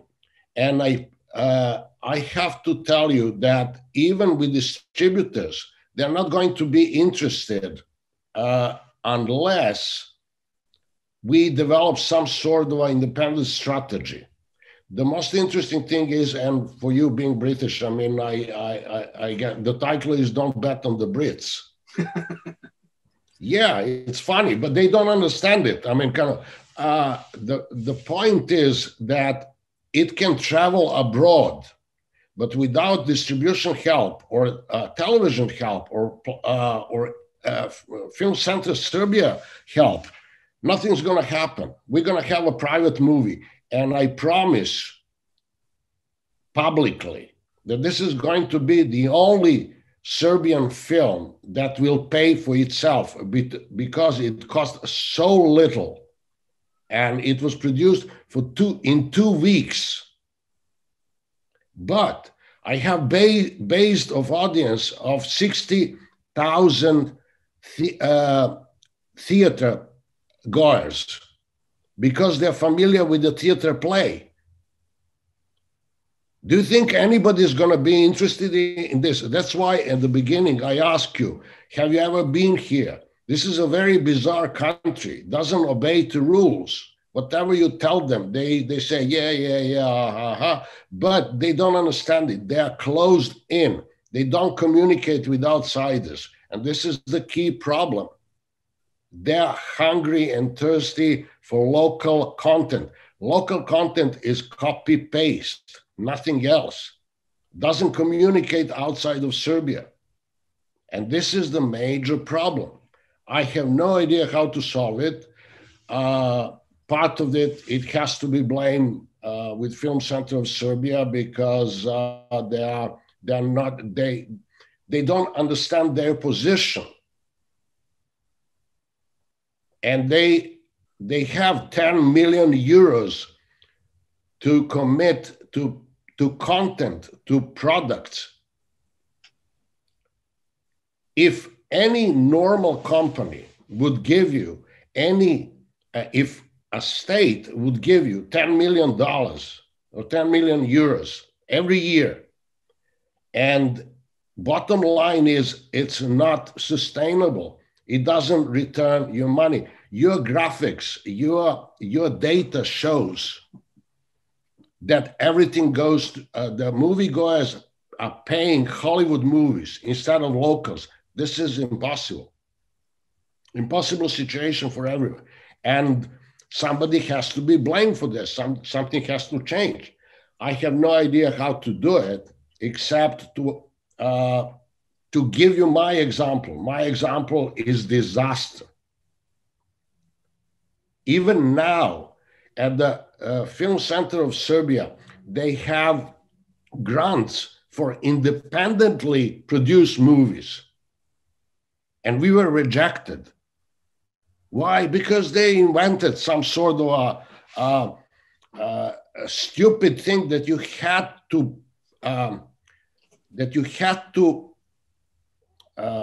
spend 80,000 euros. And to prove it, what's that supposed to mean?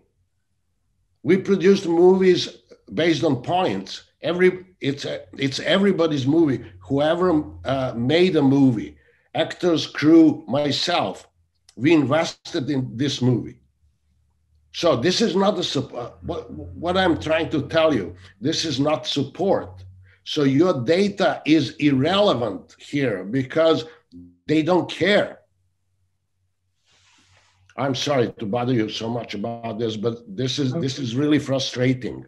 No, it's fascinating, and my take on this is obviously the particulars of your film I'm not aware of, but I can assure you the British Film Institute and for instance here in the UK, the nature of their operation in distributing independent art house film distribution support. So if you are a distributor and you're looking to release a niche film, they, by their mandate, would give you some support, monetary support. So a percentage of what you spend, they would match it to help you get more. That has become quite inefficient because it used to be when it was set up, the idea was distributors were spending in a way that model worked. But now it doesn't work because the mechanism, which is similar to what you just mentioned about the points and the scoring mechanism to justify its sort of independent nature or its domestic attributes, it all got a little bit lost. So they stopped supporting films because they were worried about the perception from Creative Europe or the perception from spending public money badly on things that didn't deliver a return, as opposed to what it was meant to do, which was to support smaller pieces of content going out to society and helping society as a whole to be more rounded and educated and diverse. So they would only bet on films that were going to be a commercial success. So actually, they made the problem bigger and bigger and bigger and bigger because they were ignoring the smaller films, which is what they originally were set up for, and they were promoting only the bigger films that would deliver a much bigger return.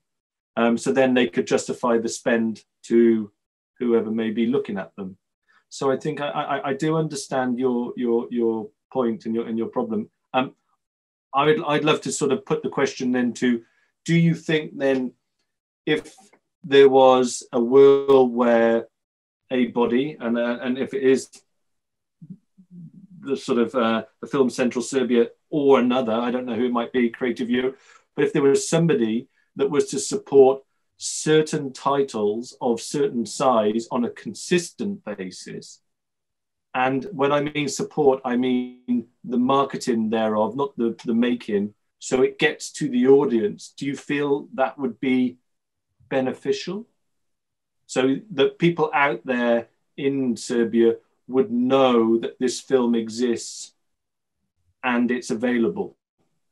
Do you think that's part of the problem, the solution? Well, it's hard to answer that because as a country, we are not yet prepared for all these, how would I say? As I said in the beginning, the basic problem is superficial, corruptive method of deciding about anything. This is the whole country. I'm not talking about only films. So everything's superficially covered, and but implementation of the whole thing is completely different, and it's kind of you always find yourself screwed by the system. Just to make it clear, I'm a filmmaker, I'm a film director and a producer. I'm not distributor, but I'm familiar with distributors' process, and it's very difficult to share that. Every distributor here is kind of they're competing among themselves. They have a common strategy, but common strategy is like give us Hollywood movies so we can cover the cost for local domestic film. So they don't care about the domestic film. At the same time, Film Center of Serbia should be actually promoting and deciding based on distribution, not on their own idea what content should be. This is a problem. Local filmmakers like myself, I'm exception because I'm American. I'm not typical Serbian. The point is that they're expected to make movies who are with the notion that these themes and this content is expected for them in the festivals in Europe. You understand? That's why they're dark. They're always the same, plus or minus. There is a bluesy type of thing. And we're not, as a nation, we're not like that. At the same time, the opposite is light-hearted comedies that nobody understands outside of Serbia. So distributors are making money on local movies. Thank you for mentioning Taxi Blues. Taxi Blues made so much money here, but only here. If it goes outside, it doesn't make anything. Zero. Because nobody cares to see that kind of a superficial, light-hearted, I cannot recognize anybody who cares type of film. This is very interesting situation. Now, we independent producers and filmmakers, we are really stuck with, on one side, with Film Center that doesn't know what to do with us and just wants to share money among a circle of friends. So corruption on the highest level. At the same time, television is not interested in showing our pieces because they don't see any potential in it. So we should be somehow driven to some sort of I'm against any centralized type of thing, but nobody comes with the idea how to present the movie here. Let me tell you what's the best distribution strategy in Serbia. Ripping films from Pirate Bay. This is the best strategy because nobody pays anything and simply we rip torrent movies. This is a mecca for torrent movies.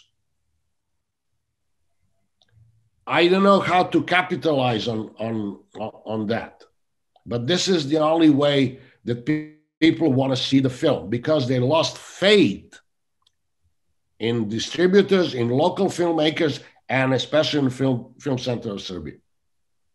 I apologize. I need to step in because we are supposed to make a lunch break now. It's noon. Yeah. I mean, we should have a break until 12:30 for half an hour for a quick lunch or snack. That's the only reason I'm just like reminding you about that. But you can. That's okay. I think let's just finish this point. So just I actually do understand, Slobodan, your point about the nature of society and piracy. So there are techniques that we've started to deploy here. So many people still pirate. Certainly for the UK, it's around 5% of the total global piracy. So I've been using a piracy monitoring company for years now on our premium VOD releases, just to monitor when the film goes out, who's watching it where. And there are techniques you can deploy to help that problem. So if you released your film, but it's being ripped from Pirate Bay, they are monitoring particular countries, or they can do it globally, whatever it might be, the title release. So when someone goes to a search engine and types in the title name, they will monitor from then on who's doing that and what pirate service is delivering it, whether it's a BitTorrent site, whether it's a streaming now more frequently, illegal streaming sites, etc.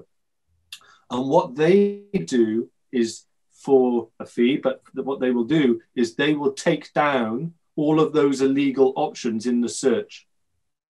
They rip them out, and they will stop them being made available. So that is why some of the Hollywood studios, you think, I can't find an illegal version of that, is because they're deploying multiple of these in the background to constantly rip them down. Now, I appreciate it's a cat and mouse game to do this because the pirates are always finding new ways. However, it's important to note that for some of these smaller titles, you can do that, but also replace it with a legal link to a legal offer.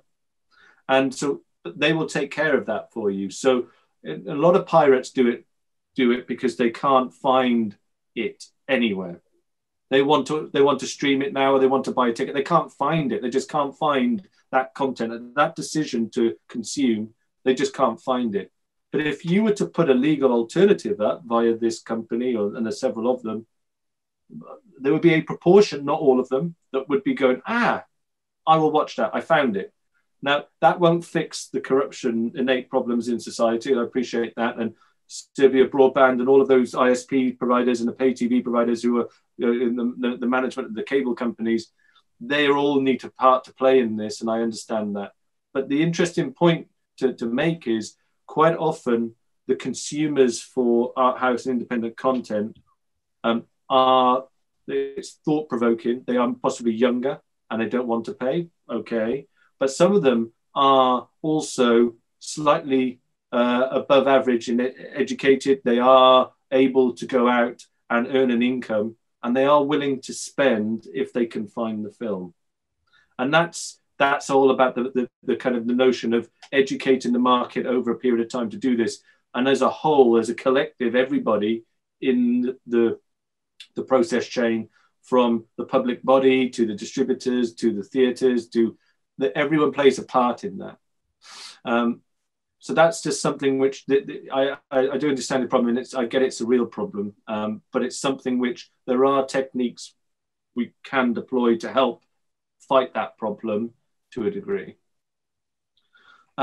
Okay, and I know we're about to finish now. I'll come back after lunch, and I want to ask, because I know we were going to talk about, I think it's called Kino Couch, the new streaming platform. We'll talk about that after lunch, because I know that they've just launched onto the marketplace, but we can talk about that after. I just want to know your thoughts on that, what you think the offer is, because we've just talked about it, because it will lead into some of the things that we'll talk about this afternoon. So it's now just gone 12 o'clock your time. So Petar, shall we reconvene at 12:30, or do you want to have longer? I would suggest 12:30. Yeah, so we can just continue, and I will just leave on the screen the questions so people can maybe just think about them over lunch, and yeah, you can see them here. So if there are some other thoughts and comments, you can share them after the break. Welcome back. I hope you had a nice break, and I would just, before I let Philip continue, just one comment from my side. It was really interesting that we opened this debate about responsibilities of the Film Center Serbia and public film agencies in general in Europe. Yeah, and there are a lot of issues there and a lot of topics. But I would also like to remind you that this workshop should inspire you about the things you can do or you can start doing yourself without any direct assistance from the Serbian Film Center, for example, because all these digital promotional strategies, especially the ones that you will hear about tomorrow that will be more concrete, can be something that we all can start doing ourselves. And then only when we do something and when we show how it can be done, we can address Film Center Serbia for some kind of structural support. So I would just, it's just a reminder that just to defend that kind of framework. Just to defend myself, I do agree with you, and I think we should do it independently. I'm trying to paint the picture for Philip to understand where we are coming from, what's different statistics cannot be used in this. You have to take into account simply where social and psychological profile of local customers. So one of the problems is actually that we are spending more energy fighting against government agencies than actually producing movies and kind of being benevolent toward our audience. I lose much more energy on fighting agency than actually implementing all that energy into a movie. This is a problem. I have to ask you, Philip, something. I do have a poster and I do have a clip, small clip of my movie with English subtitles. Do you think it would be feasible, or is this interesting for you as a case sample to, based on that sample, you can advise or base strategy for us? But that you will have to talk about that with Philip after the workshop, and you can make a meeting. Fine, yeah. fine. I'm just saying. I'm just saying there is an example, and if you can use it, fine. If certainly I'll get in touch with you. But on the other hand, I mean, maybe others, because I suspect I'm the only one with experience on both sides of camera, and I'm old enough. I'm now professor at the Webster University, and I know how students are trying to learn about the different approaches and how they span of attention is so brief that can be and should be applied to the strategy of marketing your movie. So that's the only reason I'm trying to help you in this. Even if that doesn't sound like helping, I mean, but you know. No, I think Philip appreciated really all your comments. Yeah. No, it's all in the right place. Yeah. Yeah. It means that this is the fact there's a conversation adds to almost the legitimacy of this forum, actually. Newart's company tomorrow, watch that presentation tomorrow, and her company, and I've worked with Groovy in the past and releasing some really art house titles in the UK, and they're able to identify some real pockets of audience around the country and to match them, but also to make the creative right for those different types of people. And it's fascinating how you can do that, because one of the things that we've learned over the time is that my attention to a Facebook ad is going to be different to yours, perhaps, and for different reasons. And it might be duration, it might be my behavior on the feed, it might be the topic in question. But all of these types and purposes, you know, the major studios, and certainly I've worked with Amazon over the years, and they told me there's an optimum amount of time for someone to watch an advert. And you know, it's between 7 and 15 seconds. True. And that's the intent, that's what you're dealing with. So unless it's pretty hard to get a full message across in 7 and 15 seconds. But if it's an ad in a Facebook or something, you need to at least stimulate the click to learn more kind of step for them to go through to the next part of the marketing campaign. But depending on the genre, depending on the film, you know, let's just keep that in mind, because when you're thinking about a campaign, no one campaign is the same, and certainly for independent film, you've alluded to this before. It doesn't travel necessarily in every country in the same way, but even within the same boundaries, it's different. It's different for all the audiences out there, and that's why having subset campaigns within an overarching campaign will make more effective results in terms of engagement. And that's where the creative agencies and whatnot will come through. But Groovy have got some fascinating insights to this, which you'll see tomorrow. So Newart's going to explain some of that tomorrow for you. Okay. Okay. I just want to. Sure. I'm sorry. Just one thing. I don't know about others, but I'm relatively familiar with Curzon system and Curzon type of presentation, because a friend of mine in London lives actually close to one of the Curzon's cinemas, and he's so happy that he can actually leave the house and go nearby and see the movie, or if there is if it's crowded, then he can go back home and watch it on TV. So I'm really familiar with that system, and it works very well in the, how would I say, safe and constructive environment. We are here still learning how to lure the audience in. We don't have particular, we don't know who our audience is. This is the problem. Okay, yeah. Thank you. I'm sorry. No, that's spot on. That's a very good point. You know, when I built the Curzon system 7 years ago, we didn't. You can't be expected to know all the answers, for sure. And the idea of going into it not knowing all the answers is okay. Because ultimately, we had an idea that we were going to build the platform and the day and date strategy. And that idea of premium VOD and choice is something that's still not, okay, now lockdown has come along, but just before lockdown, doesn't sit well as an industry.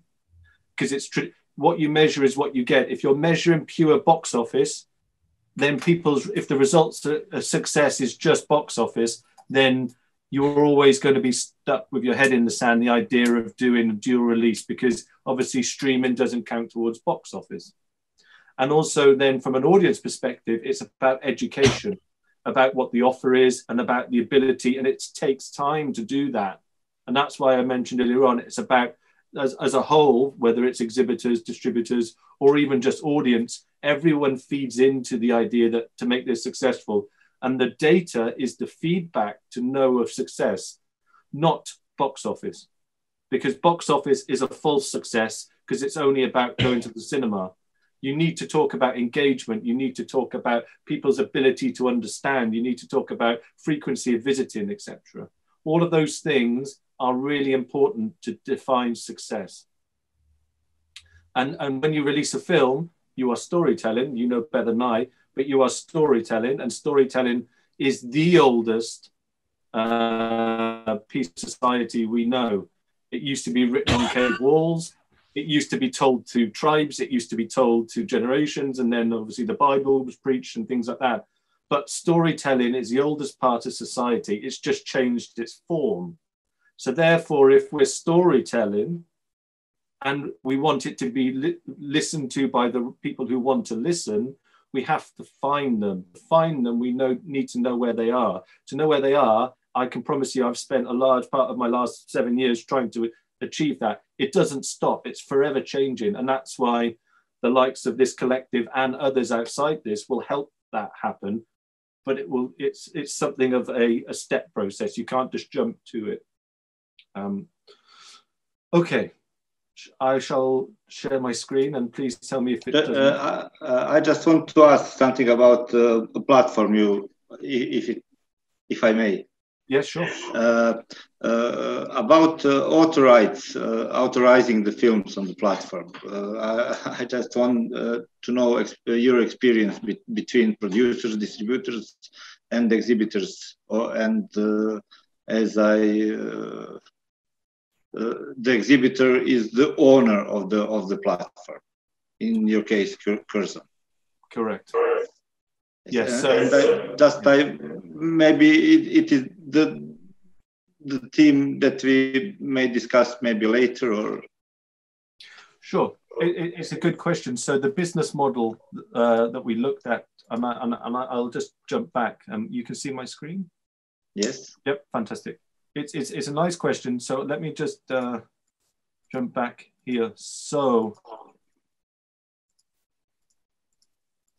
here in the Curzon example, and here in Cineplex, and here in AMC, the exhibitor is the licensee in part, also the licensor for third-party content. So Curzon has its own distribution label. So it has its own content to license to the platform, but it also is buying in rights from other distributors and is negotiating those contracts for VOD exploitation. In this case, to here in the Netherlands, Pickle, Yes. it is licensing content from many distributors. Yes, yes. And then it has a commercial relationship for to the exhibitor for the share of the revenue. But the exhibitor does not get involved in any licensing here in this version. Yes, yes. But it's a good question, because it used to take my team a lot of time and effort to acquire content. But once you secured distribution agreements with the kind of the major distributors, and as we looked at the independent art house distributors, they were delivering such a large contribution. Once you have sort of the top 5, 10 in Serbia, you pretty much will have most of the supply, I would have thought. But if you wanted to get any larger titles to the platform, you would have to deal with larger distributors who might have bigger commercial requirements, so bigger amounts of money that's involved, but also some technical expertise. That's when things get difficult. And we went through the same here in the UK. It's the same problem. Yes. That as a small independent company, you're trying to negotiate against terms that only the big companies can deliver against. And that takes time. That does take time for you to be able to accept some of those liabilities, but also you want some of those bigger, more marginal mainstream pieces of content to attract the attention of the audience, to bring them in, to make them aware that your platform exists, but also for the core audience, they will know it exists, because that will be effectively the only opportunity to stream in town. And that's why I was keen to ask about Kino Kaush and your thoughts on that, because I believe they've just released their platform to the marketplace, and is that an opportunity to perhaps replicate this Netherlands example of Pickle? I don't know. Yeah. Thank you. Because they're negotiating the rights. Maybe they could do it for you. Yes, yes. Thank you for the information. No problem. Absolute pleasure. Right. Okay.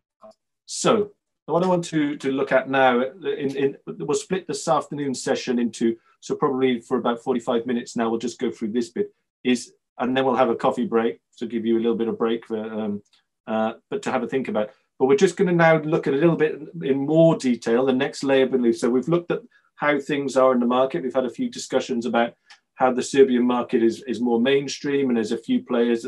The domestic content stands up very well, but doesn't travel outside.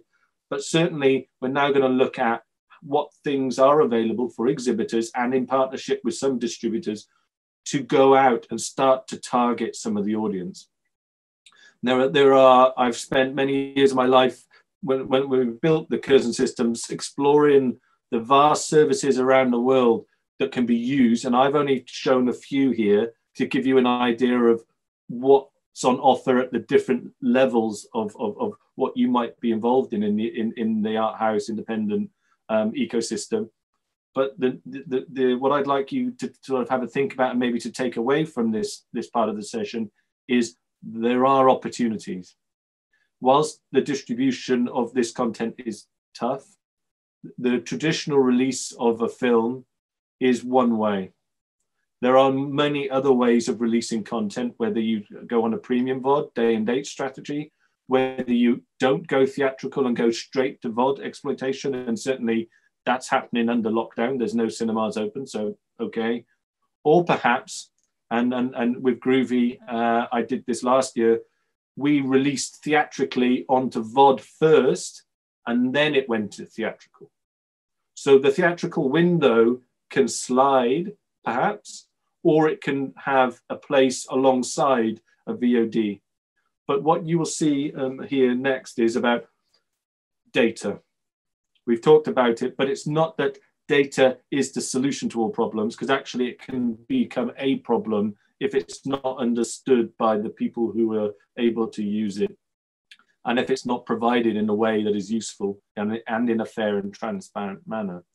But data here will help drive decision making, and you can think about it as a bit like your Alexa or your Siri at home, or your Google, is that artificial intelligence is great, but it always needs feedback to know. And that's why it might ask you a question, was that any help? Because ultimately it's constantly learning. And the same principle applies to this sort of future of cinema, is that you have to be willing to learn, fail, but learn to turn it into a positive. And failing is okay so long as we learn. And that is something which keeps on going, but also good feedback and bad feedback continuously, because that will make then the next decision better, better, better. And when you start to accrue audience, and certainly that's what Groovy will show you tomorrow, is that the audience in Serbia, as we looked at, there was a 7 million population. We know there was around 900,000 admits that was applicable to independent film. But of that 900,000, who are they and where are they? Because that's, the population is not going to double overnight, and knows the audience. It might creep up, but knowing about that audience is where you will get the best opportunities in the future, whether it's targeting, or whether it's selling tickets, or whether it's actually just putting out a blog or putting out a piece of content that has relevance and context. They're the two words that I love saying, because they're the two things that I just need to keep in mind when talking about this. Okay, so we'll just spend a little time. We're going to go slowly on this because I don't want it to be boring, but I also want it just to be quite understood as we go. So I've just taken like a hand-picked selection really of what I think are strategic opportunities in the digital world that could be deployed. Now, some of these are going to be shown a little bit more in detail after this slide, so don't worry. But the importance about this is actually there are opportunities, and they are at different levels of the film consumption chain. So whether it starts at the marketing level, whether it starts at the watching level, or whether it starts after the watching level. And I use this analogy quite a few times, but if you think about, I've approached with Curzon and with some other parties, approached film in the modern era in a way that's like if you were going on a business class ticket flight. So if you were flying on a business class ticket, you would get picked up from your house and you get taken to the airport. In the airport, you go to the business lounge. And then after that, you go on the airplane. And then when you land, you get taken to your hotel. And then you do the reverse. Now, all you did was buy a flight from one place to another. Yet there's a before, a during, and an after in that process. The same applies to film in the modern digital world. There's a before you book your ticket. There's an experience in the venue. And then there's an after the film experience. So let's just break that down another step further. The before bit might be you've seen a trailer, you've seen a poster, you've seen a piece of content, you've seen some press and advertising, you've seen some clips, whatever it might be. And you've made a decision based upon that. When you decide to book a ticket, so you book a ticket, then at that point, there's an opportunity to do something with the customer at 2 points. So you can either use the information that you've learned from the engagement with the marketing or not engagement, going back to the feedback. And also at the same time, you then have got some information that Philip bought a ticket today for this film tomorrow. That information can be used and stored for another time. Then what I can use that information to do could be, I can promote some offers to you before you get to the cinema to say, hey, if you come to the cinema, you can get a free drink and a bag of popcorn, or I can promote some concession items to you before you've even hit the cinema. The next piece of information is when you come, you still haven't even watched the film yet. You're in the venue, you buy some concession items, you're talking to friends perhaps, or you're just thinking about the film in question. So it might be you're about to watch Parasite. You might be thinking about some of Bong's previous works.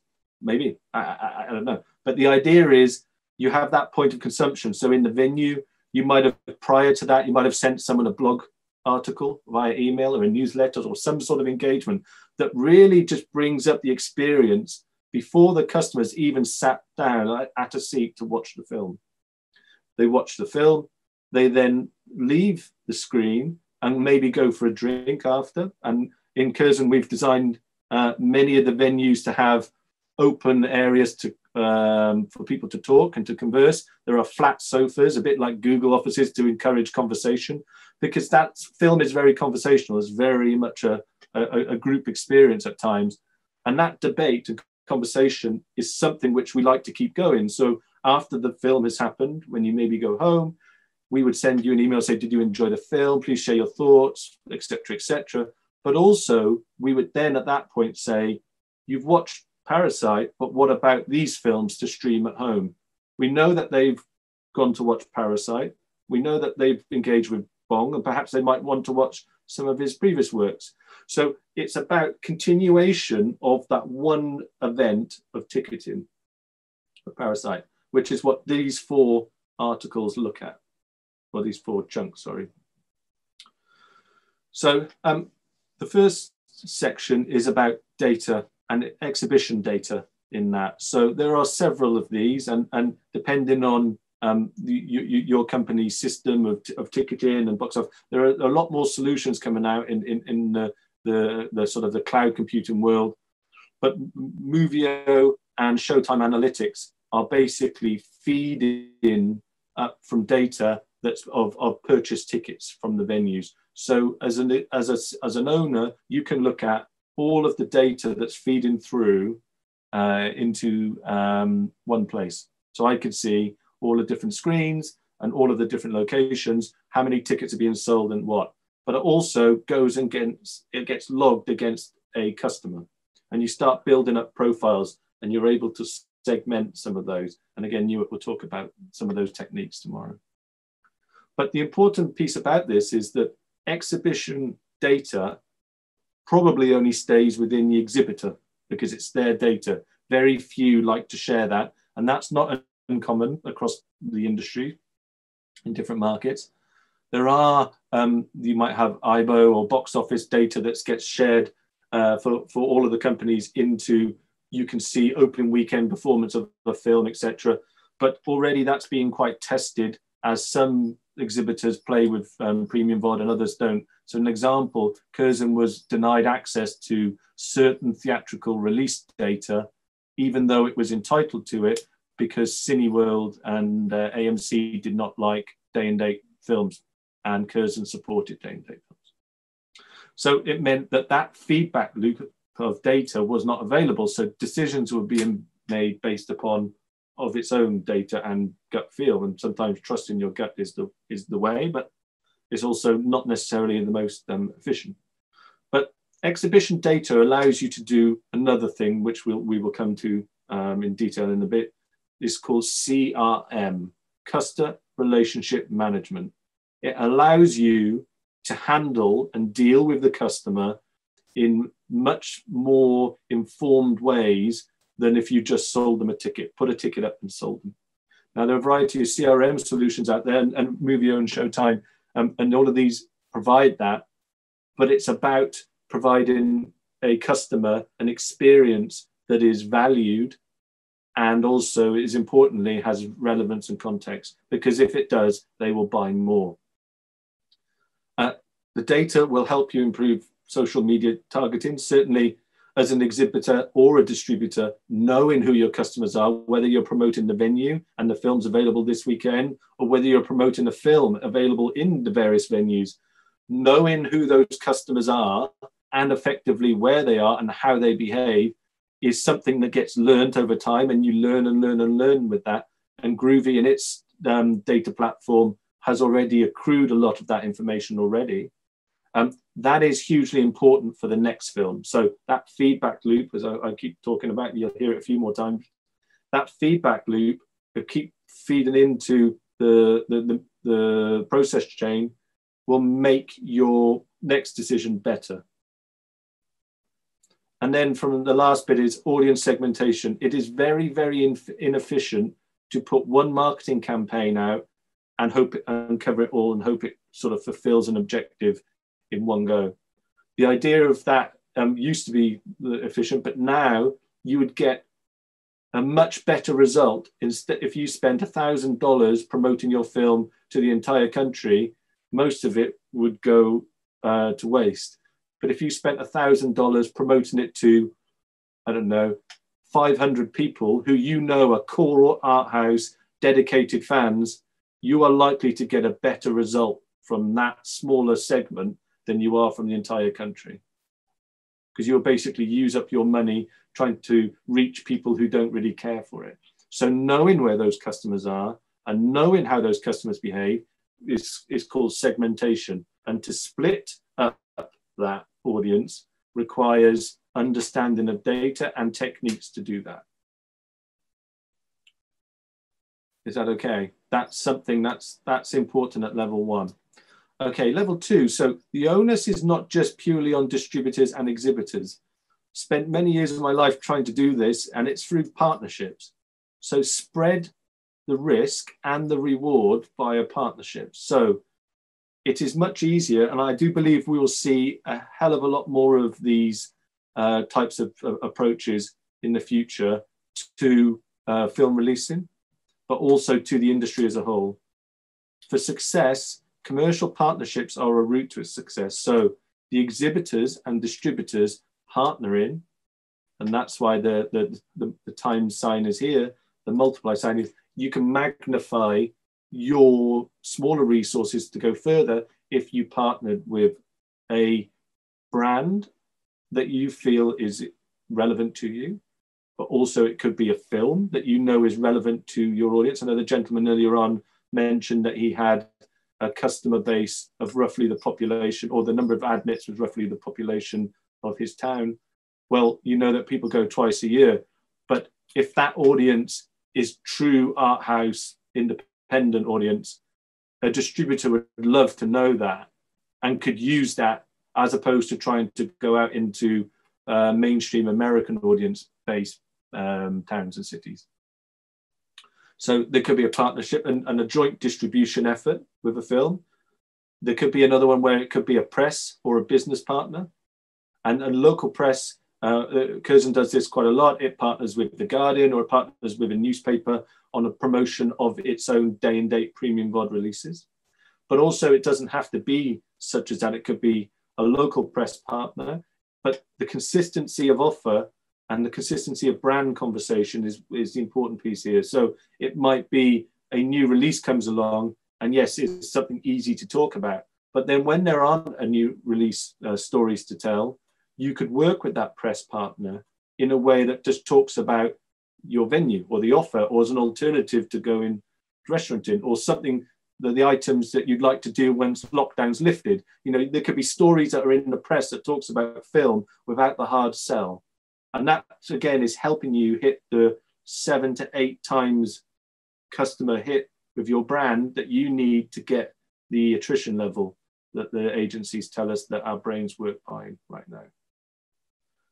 And then the next one is, I call it a core audience partner, but the core audience partner actually means something that is relevant to your audience. So I might, if I just take that gentleman's company again, he said that in his town, roughly the same number as people he sold tickets.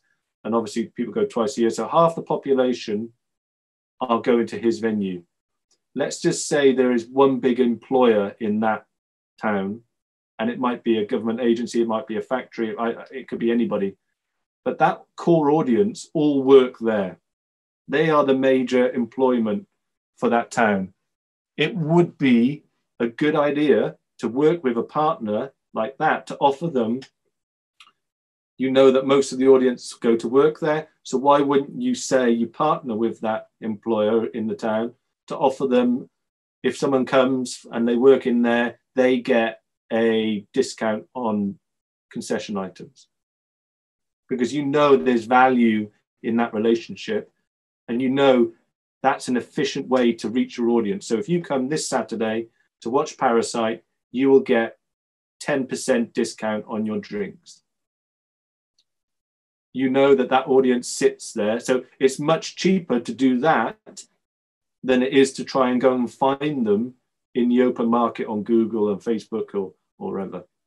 So partnerships are an efficient way of reaching audience if you know those partners are your core audience.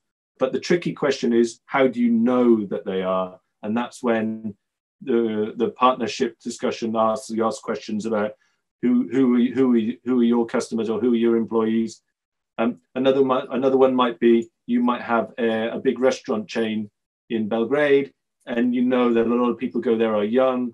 So therefore, when you release a young, inquisitive film that's going to appeal to that audience, you would partner with that restaurant and make them a deal to drive awareness and traffic to your venue and your website. So commercial partnerships isn't singular, and we'll come to that. It's not just one and you've done it. There's multiple, and I'll illustrate that in a moment. The next piece would be the direct-to-consumer, DTC, video-on-demand platforms. So a cinema-branded VOD service is hugely beneficial. It does require costs and resources, I understand that, but it does require a different approach to cinema going from the customer perspective, but also something that you can invest in, as we talked about educating and taking customers on a journey about allowing them a new choice. And that new choice will allow you to have a new strategic revenue line for your business, but also will mean that the business can compete into the future and is not reliant on films coming through, is not reliant on the cinemas being open.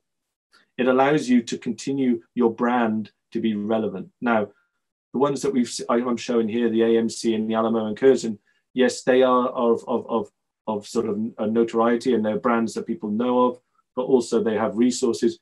But there is a company called Shift 72 who are providing an off-the-shelf, and that means a ready-made software solution that just serves, but all you do is put your brand on top at a very low cost, exhibition customers VOD at home. So they're a new company that's come out, that they've developed a business model that supports the exhibition marketplace to provide VOD services. So you don't have to have and build one yourself. You can just buy this one off the shelf at a very low cost, and it can feed your brand. So you don't have to do any of the technical lifting, or very minimal. And then going down to the kind of the fourth piece is premium VOD. Now, you don't need your own platform and streaming platform to do this. You can allow someone else to do it, like Pickle, as their example in the Netherlands. But or just generally, I don't know if it's something that the exhibitors in the room or in the marketplace are willing. Some exhibitors are just definite no to this idea that having films that are also available online, screening in their venues, is something of a leap of faith to go with. There's an idea that the customer you're competing for that customer with a streaming platform and you're losing revenue. But again, I would just want to make really as the line in the sand here. In all my years of doing it, I never saw that we lost and cannibalized income from streaming at home to people going to the venue. In all of the years prior to lockdown, both grew hand in hand. And as a result, actually, you're allowing these films to make a release, some of them much smaller titles that don't get access to the marketplace because the exhibitors won't take them. But you can take that film immediately as a new release digitally And even if it's one venue showing it in the country, that premium VOD, people are willing to pay. Now, the price point is a different issue, but there is a willingness to pay above the €3.30 average ticket price, instant access to a brand new title in a legal way. People are willing to pay for that. And there are some people that will pirate. That will always be present. But those people are low value customers and they're cheap anyway. And you don't want to engage with those. It's a waste of your marketing dollars.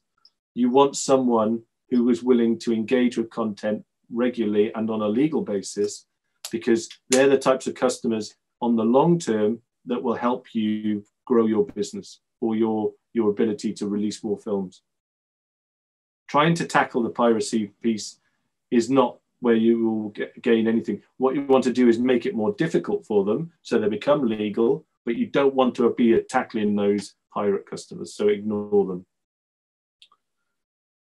So from a premium VOD perspective, we know that the studios are moving down this route. They're slowly coming. I expect more to follow very soon. The point would be premium VOD from the studio side. It will go, as we saw with Mulan, to its own branded streaming service. But also from a perspective of art house independent films, this has been going on for years, and Creative Europe supported Curzon and my endeavors there for many years about making access to these European art house titles to niche audiences around the country. And I had customers in the Shetland Islands, in a remote island in Scotland. I had them in Southern Ireland. I had them in the Channel Islands, like small, really remote places. But the idea was those films just weren't available to those people in those areas, but they still wanted to be able to see them. So it was very much a pull factor. I wasn't pushing the film to them. They came and got it from the streaming service from us. They found Curzon because of the film, not because Curzon provided them the film. And that's where the platform and the day and date PVOD strategy, they kind of mix and match constantly. There isn't one that the platform does all the work and then the films just recoup all of the funds. The film does some of the work to bring people in, and it's a constant, like, jagged mountaintop. Some films will bring people in, and then there'll be some catalogue that you let people consume. Other films will come in, but by nature of independent film, each title is different. Therefore, the audience could potentially be different. But the only common thing between those films is that it's art house and independent. But the title, the genre, the filming style, whatever the storyline, they're all always very different. There's very few sequels in the world in independent. So therefore, what does that mean? It means you're constantly going out with different messages if you're just doing film campaigns. So you're accruing custom and information, but what do you do with that information? With a premium VOD basis, you can keep feeding that back through, and a kind of a single experience from a branded platform perspective, as in section 3, will allow you to return back to those customers again, perhaps. But also as a distributor, if you learn from that, perhaps that information can be shared for your next film. Well, I found there's 34,000 people in that town that I know like all art house films. I'm going to use that information because a percentage of them brought in income to me. So I'm going to go and attack them again because I know that they will pay the premium price for a film and they stream. So I know 2 facts of information about them. So let me retarget them. And retargeting is going to be a big part of Newitt's piece tomorrow. So I appreciate there's lots of different variety of conversations here. We're going to go a little bit deeper again now after this piece. But I just want to make sure that everyone is clear what these all mean before we go deeper. Is there any questions? No? Okay, wonderful. Please do stop me. So let's have a quick look at the next section. Oops, sorry. So this is the first section of that kind of rocket.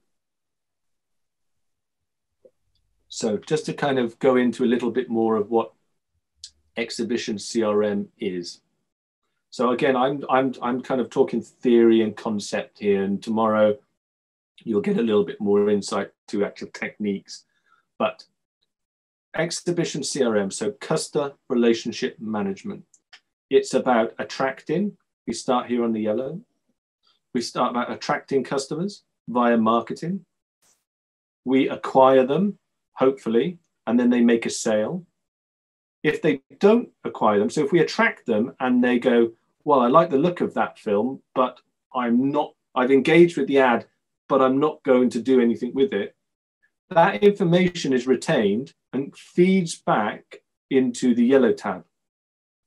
So there's always like this circle. I don't know if you can see my cursor. Can you see my cursor? Yeah. So this circle here continues and it goes round and round and round. So I mentioned positive information and negative information is used constantly. So once we've acquired the customer or not, then we make the sale. So it's either a ticket sale or a stream sale. It can be both. It can be singular. We then move into fulfillment, so the delivery. So let's just walk through this in the venue. We've had some marketing. So it might be an article in a magazine. That customer then has read the article and says, oh, I saw the ad, I'm going to book my ticket.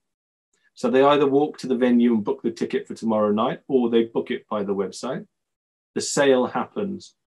They then come back the next day to watch the film, so fulfillment, and we deliver the film via the projector and screen. So in this bit, they might also, the feedback might be they buy some concession items. Okay, so it carries on. And then quite often in the kind of the traditional exhibition world, it stops there. What CRM and the modern digital techniques is, it allows you to complete the next piece by going to the retain and grow section. So I'm sure you've seen one or two of these before, is how did you enjoy the experience, or follow-up emails, or there might be something that says, did you enjoy that? You know, there might be just some confirmation statement put to you when you've had something delivered to you, or you've bought something, or you've gone to watch a show. And that loyalty here is all part of the service. And if someone says, yes, it was great, thanks, I really enjoyed this piece, which you might even get that as part of a follow-up after this session. Did you enjoy the shows? And it might be, yes, it was great, I've learned a lot. Or it might be, no, Phil spoke way too quickly, I didn't understand. That feedback goes into the relationship management of the customer, CRM. And that will allow the Petar and the team for the next session next year to do it even better. And to go again and maybe not have an English-speaking presenter like me. You might decide to go to a Serbian. But that feedback loop is really important and is natural. And it's also okay for it to be not good, but as well as good. And not to be scared by some of the negative comments, because it all helps to improve. And then you have a customer feedback line. Maybe one of your customers gets home and calls on the telephone to say, I went to your cinema last night to watch Parasite, but the toilets were broken and it was flooded, it was horrible. That feedback is something that you need to retain also. So it goes round and round, and you might decide, you know what, that customer who called us, they're very loyal to us and I don't want to put them off. So I'm going to give them a free ticket for the next show. So that's about loyalty. That's about brand. That's about perception. But that's that sort of puzzle here that you see. The outer side of it helps drive the inner side of it, efficiency. So you look, marketing efficiency then will drive a sale. Sales efficiency will drive more delivery. More delivery will then drive more service. So the more successful you are, the more service queries you'll probably get. But that's a good bad. Doesn't all have to be negative. Is that okay for CRM? Does that make sense? I don't want to sort of throw lots of things that are slightly confusing to you, but CRM is a horrible word. It basically means about acquiring and holding on to customers, because that's costly. Whether you're a distributor or whether you're an exhibitor or whether you're the industry together, acquiring customers is very expensive. And I think from the last time I looked into this, if you're a subscription platform, the rule of thumb, it's anywhere between 60 and probably more expensive now in the lockdown to $100 per customer to acquire. That's what the cost is to acquire a customer on a free trial. Never mind the free trial period, just to get the marketing, to get them to do something. That's expensive. Okay. Unless there's any comments, I'll move on to the next one. So social media targeting. Social media targeting. Can I just recap for a second? Sure. Just to compare it, I do understand what you're saying and what you're explaining, but Serbia doesn't deal with this elaborate data. Every distributor, and there are only few of them, keep all profiles, all the data for themselves. So we rely as audience to content and word of mouth. This is what you were actually saying. So word of mouth is very important. It is even more important in Serbia than the rest of the world because we don't trust content holders, because we were fooled so many times with dull subjects, with dull movies. And this is evident only because we produce only up to 20 movies per year. So it's very easy to pick up, and once or twice you've been fooled. That's why you have these figures at the beginning of this thing. So word of mouth is much more important. And everybody's saying social media, social media. It's not so. It's more word of mouth, if I may say so. But this is great, except I don't think any distributor would be willing to share with us any of this data in Serbia. No, I understand. And that's why then the partnerships, you start at the idea of a distributor and exhibitor partners together on certain films.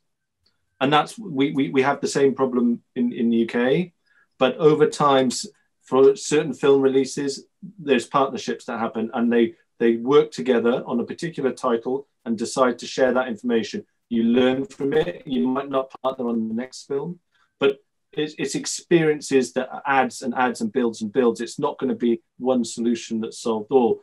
And it's an important, and also the word of mouth. I love that. Word of mouth is the heart and pulse of kind of art house independent film. It was the dinner table conversation. Hey, I went last night and watched Dogman. You've got to watch this film. It was great. Da, da, da, da, da. That word of mouth piece is so valuable, and people have trust in that piece because it's their own. Now, how do you get those people to start that word of mouth piece? They either have to watch the film, or you have to seed them into society to then tell other people. But how do you find those advocates? How do you find those people to talk about the word of mouth? It's normally the people who see it first, or the press or something, but it's normally those word of mouth recommendations have to come from somewhere. And yes, the same principle applies in certainly the genre of film that we're working in. It has different levels, and there are social media is certainly secondary and not trusted, but also at the same time, you have to find those advocates. And I always try to find an evangelist, so like a specialist in all the major towns, and give them free access to the film to get them to watch and spread the word. But they have to be incentivized to do that. Well, some would like to do it anyway because they saw it first and they can sort of boast to their friends and family they've seen it. But also, how do you sort of mitigate the fact that they said they didn't like it? Because not all the time life is great, and film is open to interpretation so much. The quality of the film might be amazing, but the storyline might not appeal to me like it appeals to you, etc. So you always have to have that understanding in the process when you go out and do word of mouth campaigns. So a bit like guerrilla marketing, you're constantly changing the approach to the release of the film, depending on the film and the genre and all of the topics that we discussed about. There is no one cookie cutter that you can keep saying, do this and everything will be fine. You have to adapt that. But the common thing would be is there's a core audience of art house independent film, around 900,000, and there's a word of mouth centric mechanism to reach. So how do you use those two pieces of information to reach? That's a question which you know your society better than I, but certainly we went through the same problem of everyone used to read review-led, so go to the newspapers and read the review in the newspaper, whether it was good or bad. Well, that's great, but then over time, people stop reading newspapers. What's the trust mechanism? There's word of mouth, that's constant, but in certainly our world, that's getting a little bit weird right now, because the platform that I go to, Netflix, Amazon, or any of the other platforms, are all driven by algorithms. So it's only suggesting to me films that it thinks I like. Well, you might not see the same films I see when you turn on the device. So how do we have that conversation? I might never see the film that you're getting suggested because I never get to see it because the algorithms hide it away. It's written. So again, how can those dinner party conversations happen so efficiently like they used to? Because we're not seeing the same things all of the time like we used to. So you have to use that change in behavior of the world, algorithms are changing the world, to help you target slightly differently and to make the message differently. So yeah, I understand your point. Word of mouth, it should not be forgotten. And it's certainly in a developing theatrical marketplace such as your own, and one that is on the mature growth piece, that is something to which you should always consider about how that changes over time. And I mean how the word of mouth activities change, how people can't have dinner parties right now. So how is that word of mouth happening? It's probably shifted in part to social media. But, you know, I don't know. It's a question I couldn't answer for you fully, but life is changing and we have to adapt to that. Thank you. Yeah, no. I just have to add something based on my own experience, and this is to address distributors generally in Serbia. I suggested for some of them to create test audience. I'm fully aware, and I know how it was done in the States. It's very simple. They drag you from a street. You don't have to. You must not be affiliated with the film industry, and that's the only way to get the ticket. So you watch the film, you fill out the form about actors, about plot, about this, about that, and this is used for audience data profiles, so we know what's our target group. You're familiar with that, are you? And they don't want to use that system here. Their answer is, it's expensive, and we know our audience, which is not true. It just happens to them that they're successful. Most of the movies that are not successful are not actually unsuccessful because of the movies itself. They are unsuccessful because nobody knew how to promote them. And this is the key and core problem. Distributors rely more on a state agency to cover their cost than to invest into their own development of strategies. This is the problem. And I don't know how to dissolve that, but unless I can prove it with something. Yes, word of mouth. I'm left only with word of mouth and nothing else.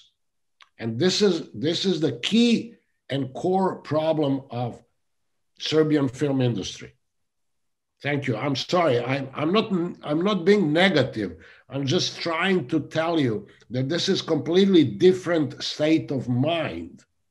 People here are not into distribution film business. They're simply living out of renting American movies and showing them. They're not investing, none of the local distributors would like to give you advice or invest, God forbid, in your next film. I would love to have a distributor who would say, listen, we need romantic comedy of this type. Can you make it? Let's do it together. No, we cannot do it together because they don't want to invest. They don't want any risk. And there is a problem. There is a problem. That's why we cannot produce content-driven movies, because we don't know what's needed. We just copy-paste, and that's it. I'm sorry. No, understood. Well, they're reliant on American films to fill their cinemas at the moment. There aren't any. So hopefully maybe there might be a willingness to discuss different strategies. I appreciate it's not going to hugely change, but there might be some softening around the edges, and it does take time. It will take time, I promise you. And I don't have the answers for your market in 100%, but certainly without supply from America, it's shown that their current business model isn't sustainable if nothing changes, because there's no one going to the cinema right now, and there's no films. Okay. Which is the opportunity for ours. Okay, I'm just going to, I think what I'll do, Pedro, is we'll just finish this slide and we'll have a little break, just a coffee break, a cigarette break, and toilet break. And then we're going to go back into a little bit more, just because it's quite heavy stuff we're talking about. I just want to break it up. So social media targeting. So we've talked about this and what does it mean? But the bit that I just wanted to emphasize, so I've just jumped onto Curzon's social media platform and picked some things. And you can see here that there's a film being released coming to the cinema and on home cinema. But what they also do, and I got my team to do this during lockdown, was that we did live Q&As hosted via Zoom like this with talent. So, the one good thing about the opportunity was that the talent is also stuck in their houses. It might be in LA, it might be in New York, it might be in London, it might be in Belgrade, it could be anywhere. But we know that people who are involved in the making of the film, whether it's distributors or whether it's talent or directors, producers, they are all stuck. So we could use that to help drive sort of engagement for the film and build up sort of the word of mouth piece that you're talking about. But it's not a linear market. It's more of a softer approach. No hard sell. The content was free on YouTube because you can push Zoom into YouTube, and everyone pretty much has access to YouTube. It's a free open platform, and it allows that connection to the talent, but also importantly to the film. And the exhibitors like it because it's helping promote the film. The distributors like it because they were able to talk about their film and also use their access to the talent. And the talent like it because they feel like they're adding to the film. But the important piece is it's not just marketing, as in hardcore spending money. There is a little bit of time and effort to put into this, but that Q&A was something that allowed the audience to engage with, but also the people involved in trying to sell the film to learn something about it before perhaps they spent money on film, if they were to spend money. And that could be, in this situation, maybe hosted by Film Centre Serbia. Maybe they could host this for any of the films that come along, and it's kind of neutral.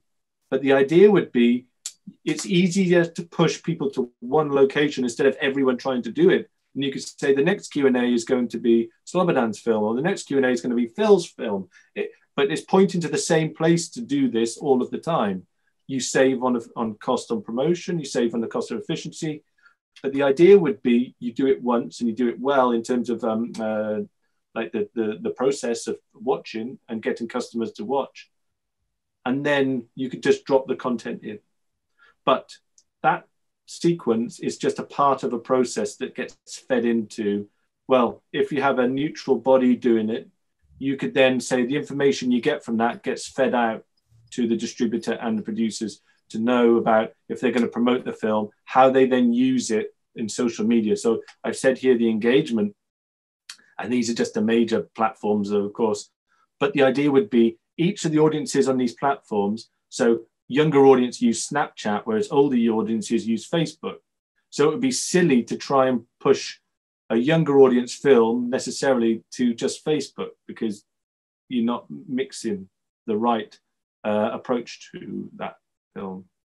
So again, you're using information that you know generally to get a better result. So why would you push and waste money by trying to do Facebook for a younger audience, or on Snapchat or Instagram? But the types of ads, I can't tell you which the detail of the film, but there was one film we released and did a trial. We created 90 different creatives for one theatrical release, and we put it out. And because there was different this film appealed to 3 major different audience groups, we approached each one and we split the 90, about 30, 30, 30, with different creatives and different approaches. So there was a female-led conversation in one section, and there was a motor race in one in another, and then there was a kind of a family drama piece in another. And there was pointless all trying to promote the motor racing bit to the female-led segment, because that might not appeal. So we went out and approached different audiences with different ads and creatives, different length, short, long. And it was a huge learning exercise. A lot of resources were involved, but the end of it can be, the closer you get to the film, the engagement wanted to be longer on some platforms than others. And some platforms, they wanted it snappy and they were instantly reacted. Some, Instagram is very image driven and video driven, whereas Facebook now has gone more video, and the algorithm works more favorably to video than just a post. So all of these learnings come into important piece, which basically delivers behavior. Behavior is what delivers a ticket sale or a view. And that feedback then goes into the campaign again. And the campaign is alive. It's like a plant. You add food, you add water, and you keep feeding to it. Then that moves on to the next piece, which I want to say is audience segmentation. And again, we'll do this tomorrow. It's going to be fascinating, I'm sure. But the idea of taking behaviors, so not likes, but engagement, length of engagement, the type of engagement, the location of engagement. Behavior is hugely important to decide on a campaign strategy. But then if you're able to have access to audience data profiles, so I just created a kind of a dummy one here, but it's kind of likes, dislikes, brands they like, brands they don't like, types of films they went to see, the last 5 films, films that they preferred, age, all of these fun things. If you were to put that together in one central place, and maybe there was a central body that would do this for you, and you do it once, and maybe you do it every 2-3 years, that data is accessible to you to add to your own behavior information. That could be a way step forward from the current situation. But once you add those two together, you get segmentation ability. And then you can start to say, right, I can clearly see all of those people who have used Zoom because they fed that back to us in Serbia. I will now target with my Zoom relevant content film. It's all about how Zoom started. It's documentary. And I'll push that out to them. You wouldn't know that information unless you did that segmentation. And that's the important piece about this: feedback and relevance and context. Okay. Unless there's any questions, I think it's probably a nice time to have a quick 5-minute break. Do you agree? Can I just make a short comment? Sure. Otherwise, I will forget.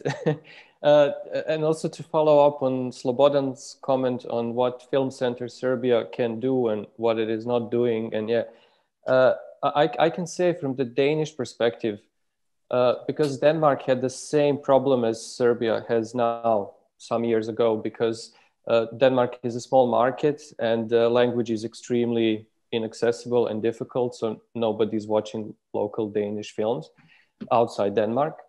And the Danish Film Institute didn't know what to do, so they tried different experiments. Like they had a market scheme where they would hire marketing experts to read scripts when producers apply, and then kind of decide which can be for a wider audience and stuff like that. But it also didn't work well.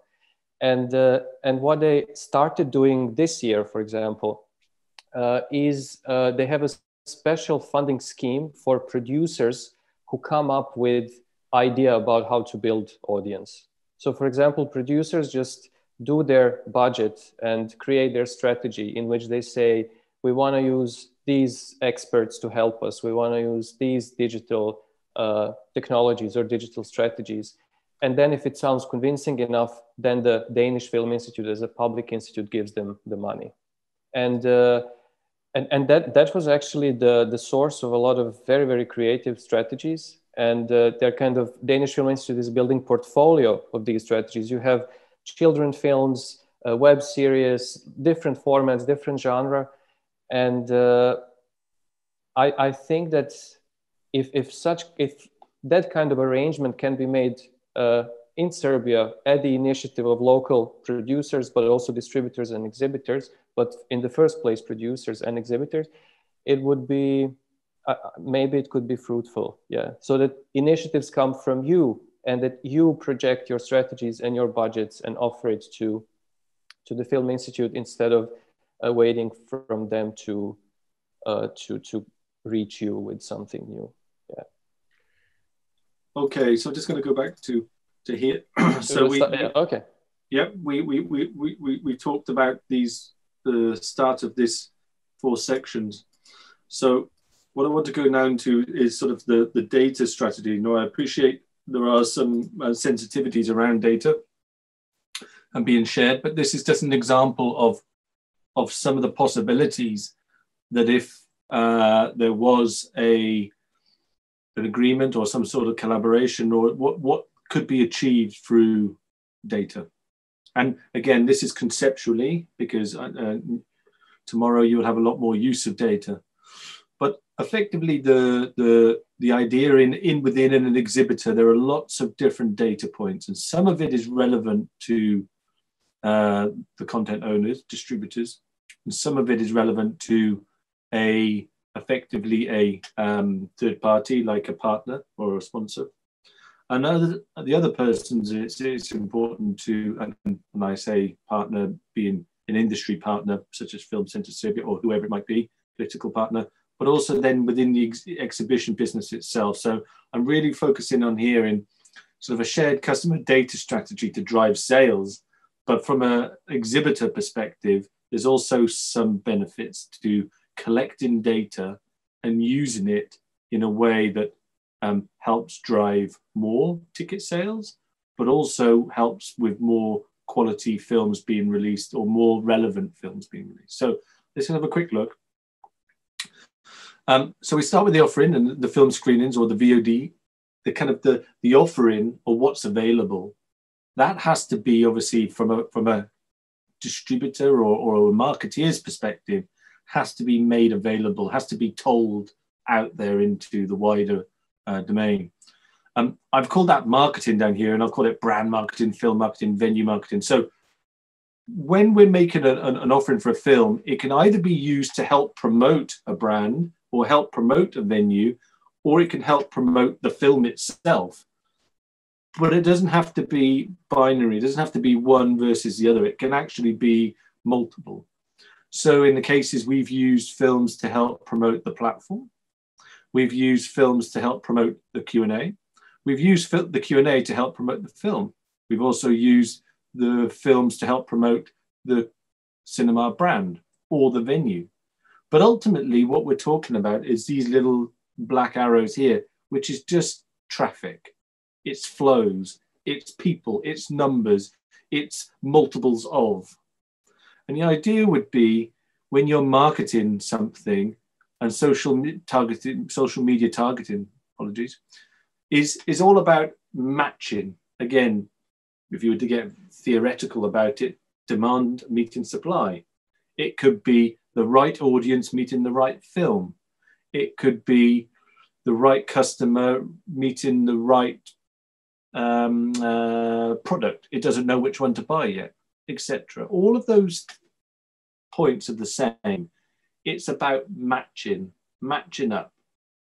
And to do that takes time, takes feedback, it takes constant learning because things change. That's one constant, we do know that things change. Things aren't constant. To the gentleman's question earlier on about the political nature of things, well, we know for politics in the US, certainly, and we know for politics, people's perceptions change. We also know generally about people's attitude to Hollywood films change, tempoles change. So we know once it's in the sequel and it's like the Avengers 10, people are kind of a little bit tired. So matching is something that always has to be looked at. So what I would say in this sense, so if an exhibitor has put in an ad out about a film being available from Friday night at its venue, and they've had no ticket sales pre the screening, that says something missed. What do we do with that information? Well, it might be, is the ad understood? Because we're always very in deep with our sort of campaigns, and we're in our own world sometimes, and we always think people understand what we're talking about. But if you were to put it out there to the outside world, quite often, head scratch, don't get it. Sorry, it missed me, straight over my head. And I think that's one of the things that you have to constantly review, is that matching concept. So then, as I mentioned before, the no sale. So if matching doesn't happen, why? We have to learn at that why things don't happen. But then let's just say matching did happen. It goes on to a film sale. Great, we succeeded. But have we? Yes, at that moment in time. But as we've seen with the business that we're in and the industry that we're in, for commercial success, we need people to come back again. So the gentleman's analogy earlier on was about his people come twice a year pretty much. Well, that means there's 2 films that became relevant to those people. Well, that continuity you'd hope carries on again next year. You don't want it to drop to 1 film. Once a year films are, that's a very difficult business. You'd like it to grow to 3. People come every 3 months, once a quarter. Great, 4 times a year. Whatever those things are, but that requires continuity and loyalty. And the one way to achieve that, as we talked about, was using a database, using digital online sales through websites allows you to capture people's email addresses, because they have to sign in, or you want to send in a confirmation of the email. But that information then can be used to promote films. And then obviously using the information based upon the films they've bought and some of the software solutions that we've just tentatively looked at. You could use Movio or box office analysis to suggest the next film and the next film. That, again, creates a brand loyalty, but also a continuity in terms of pattern of behavior. Are you creating the behavior, or is the behavior creating you? It's a good question, and you will always ask that question. But here what we're saying is the analysis of the data that comes through and the audience segmentation is key. So you might start to say, you know what, tomorrow we're going to start selling everything online. We're going to have a great new CRM system, and it will be feeding you all this wonderful data. But if you don't know what it's telling you, if you can't see the matrix, to coin a phrase, if you can't understand some of that and digest it, you could make the wrong decisions, which would be bad, probably as bad as doing nothing right now, so not evolving into the digital ecosystem. But the point would be understanding that is important, and that's why there are a large number of people out there that can help you with that equation, and you might only need it for a temporary bit, long period of time, constantly. I know Curzon has a data analyst internally. View, the cinema chain, doesn't book any of its films by humans. It's all done by algorithm. So there must be people interpreting the data there at View across their international footprint to understand how anomalies come up, which they will. There'll be one breakout film that would just blow the algorithm, go, wait a minute, that means we should book it everywhere and knock off all of the Disney films. And, well, wait a minute, that's not going to happen. So there has to be some sort of sense check to this. But data analysis here and understanding is really important. And again, I'm pretty sure Newick will go through that with you tomorrow. Okay, this information here is captured within an exhibitor. And if you think about it from your perspective, whether you're film producer, a director, whether you're a distributor, whether you're the film body, Film Central Serbia, that information that you can see here is just a fraction of the data points that the exhibitors accrue or garner from their customers, if done correctly. That information could really help further. Now, it's about how it's shared and whether it's shared, of course, understood. But to take your point, if there was a central body that was to get into funding a data strategy, putting aside the corruption argument now, I understand, but if that was funded by a government body, that should be effectively available for the actors in the marketplace, everybody. So it might be a vehicle to help, baby steps to get involved in some of these, if you were to, as a group, to talk about some of the options here, collect hours, not for now, for sure, but that could be a route to start these baby steps. At what point do you think there could be some easy wins to do that? And I would certainly say, from my perspective, creating a type of audience database, perhaps, as a starting point that's held at the Serbian Film Centre, and it's updated once a year by an online questionnaire. Or there are many tools to achieve this, and that information of the results of that is available to all of the parties. But those parties then would go away and interpret and data analyze that on their own merits about what they can see. But the actual panel and the questioning and answering would be the responsibility of one independent body, maybe. Okay. So I'm just going to move on to the next piece. So the second piece we talked about was marketing partnerships. So there are a variety of this, and I said we were going to come to this now. There are a few examples here of possibilities. Now, these are just some examples I put together while doing this, and you might say that's not true. Now, what this is illustrating to you is a funnel, and a funnel is kind of something that you fill up to help put into a smaller piece. The term or phrase gets used a lot in digital marketing and in the digital world, the purchase funnel, the acquisition funnel. All of these types of phrases basically means getting a wider reach, and then eventually in the narrow bit, it means success. Once they're in this narrow bit, that's when a positive action has happened. So the more balls you put into your purchase funnel, the more likely you're to get success. It's like, but it just funnels it into a way. So this could be considered, this funnel, effectively a purchase funnel, but it's reach. It's how far that wide is. You might have a marketing funnel, you might have a purchasing funnel, but effectively it's reach. So you would have a certain type of audience that would go out, and I've called this the news and technology platforms, but I did partnerships with Uber Eats during lockdown, and I don't know if you know Uber Eats. They're basically the Uber platform, but they deliver food to your home. Well, when lockdown came along, Curzon partnered with Uber Eats to deliver beer and food and popcorn to your door so you could watch a Curzon film at home when the cinema was shut, because you couldn't get beer and popcorn necessarily because it's not the cinema. That's just an example, but it could be another type of platform. It doesn't have to be Uber. It could be a marketing platform like Facebook, Twitter. So in cases for the larger distributors, I appreciate this, but those who have a relationship, or certainly something that has relevance, maybe it's during an election time or whatever the genre might be, and you have a film that's relevant, it could be supported a national hero or something. You might say, you know what, we're going to partner with Facebook Serbia, and that would mean they would promote it. And we did quite a few partnerships with the main platforms. Not on all films, it doesn't happen, but if something stands out, getting them to have it front and center in a very different way goes much more meaningful than you trying to do it yourself. They are gatekeepers in that respect.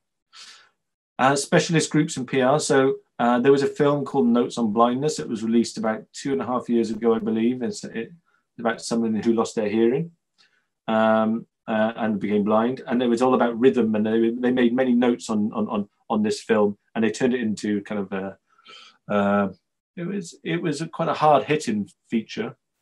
But the idea of this is we partnered with the Royal Society of Hard of Hearing. And they were able to talk to their groups and partners as well. So the magnification, the ripple in the pond, if you were to drop a stone, went a lot further than if just Curzon was releasing its Notes on Blindness film. So it's not necessarily thinking so linear with the release pattern, and it's to try and go a little bit broader and then go out, as well as the traditional campaign. Then with the pink ball here, you can see consumer brands, maybe, and I appreciate it's a long haul, certainly for some of the niche titles, but are there any consumer brands that could be relevant to the film in question?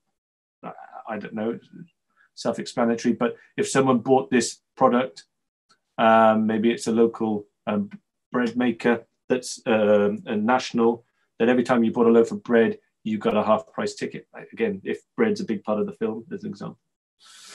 Local businesses. So one of the things I know has been done in Norway a lot is that there's parking concessions being given away with ticketing. So if you're going to park in central Belgrade, you could get free parking if you watched a film at that cinema with that ticket.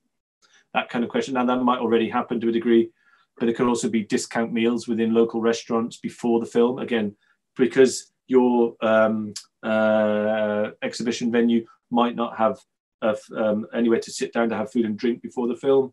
It could be the case that you partner with someone to deliver that before flight type analogy that I gave before, and then they come and watch the film, and then after they go home, or maybe they go back to the place where they had to have a drink later. So you could partner to help provide part of the experience. It doesn't have to be all on your shoulders, and the customer would value more of the entire experience, and maybe they come out 3 times a year instead of 2.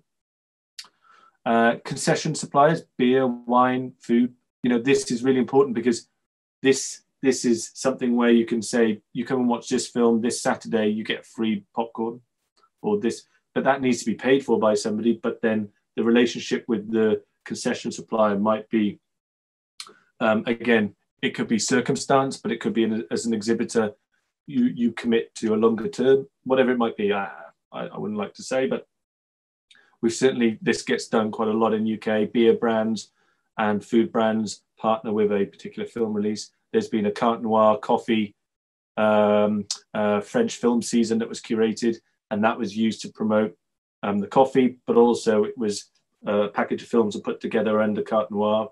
So you can see how versatile that can be, but it does take a bit of time and effort to succeed.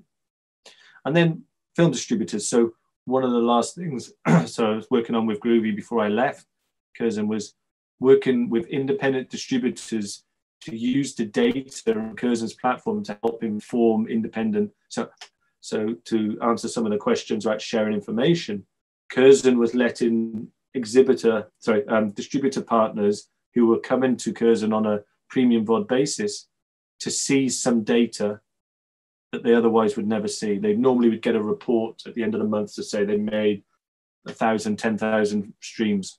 This time they get to see it live, so they can adapt their marketing campaign whilst the film is still live, not after it's happened and things have moved on. So it's about collaboration in the partnerships and growing together, but ultimately getting as many balls as you can see here in this kind of funnel type illustration into the funnel as possible to then get it down to the film sound. Sorry, 1 second, wrong way. Okay, so the third piece in that, what we looked at was the exhibition direct to consumer, sort of video on demand under a branded piece. Now, we looked at this before, but ultimately, let's be clear, the biggest point is about exploiting an established audience. If I was a streaming platform and I came to Serbia tomorrow, I would have to learn hard and fast about the audience, where they are, some of the nuances that Slobodna was mentioning before about the nature of society and culture and things. But one thing is clear, the exhibition space has, and I believe this in any country, they have a relationship like no other with their customers. The exhibition industry has an established film customer base, whether it's they're the only exhibitor in the town, whether they are an exhibitor that features in art house film only. But that relationship that audience has already been established around the cinema. What films go into there is varied and depends on the film in question, but the exhibitor has that relationship of film. To promote film to it, as well as a digital platform, is very unique. The cost of acquisition is dramatically reduced because you've already got them to a degree. And some of them will just come over by the fact that it's just existing. You do not need to spend lots of time and effort, because if it's available on your existing platform and your website where you sell tickets and you add it on, they will go, you already have that drive of traffic. To offer video services from there is not like, again, film streaming platform coming to Serbia and trying to convince them and lure them away from other time-consuming activities. You've already got them. And especially when you're talking about film that they've already said that they like to watch. And when I say said, I don't mean necessarily by telling you I like that, by their behavior, by their actual actions on your website or in the venue buying a ticket.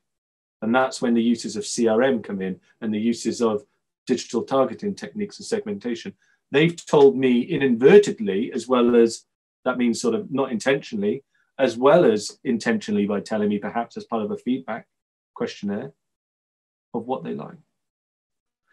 So the integrated experience and that piece goes a very long way. And the most successful on-demand platforms by exhibitors are the ones that make that seamless, the most seamless. And what you'll see, there are many exhibitors now out there that do it as a bolt-on. There are some that are doing it under one brand, but you will see this battleground get a lot more competitive. And also as the cost of doing this with the likes of Shift 72, that you can just do it and also fire up a platform within 2 weeks and have your brand on it, means that you can do this very quickly and efficiently and have it under one brand. It doesn't have to be against the theatrical experience. It can be used to grow.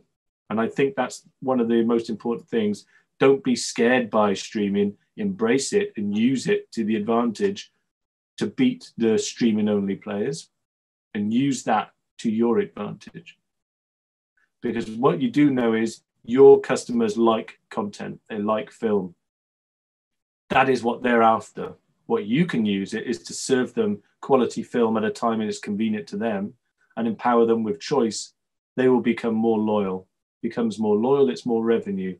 More revenue is more data is then, and the growth just keeps coming.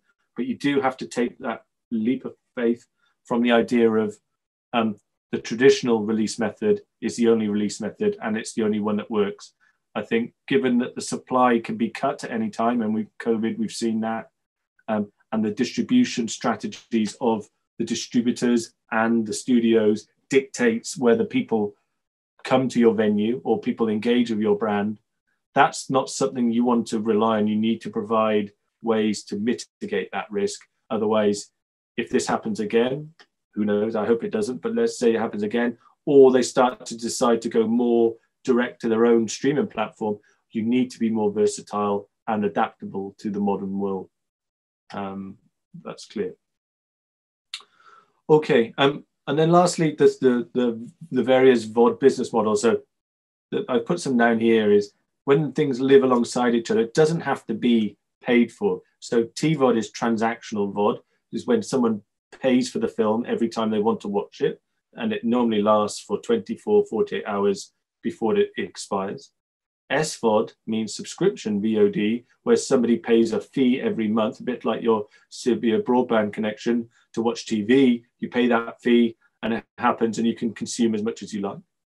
AVOD is advertising video on demand. So it's a bit like YouTube. You can watch YouTube content, but adverts come up to help pay for the service. So you could operate in that respect. Sometimes the rights for that are difficult to get, and there are a lot more of the bigger players going down this road.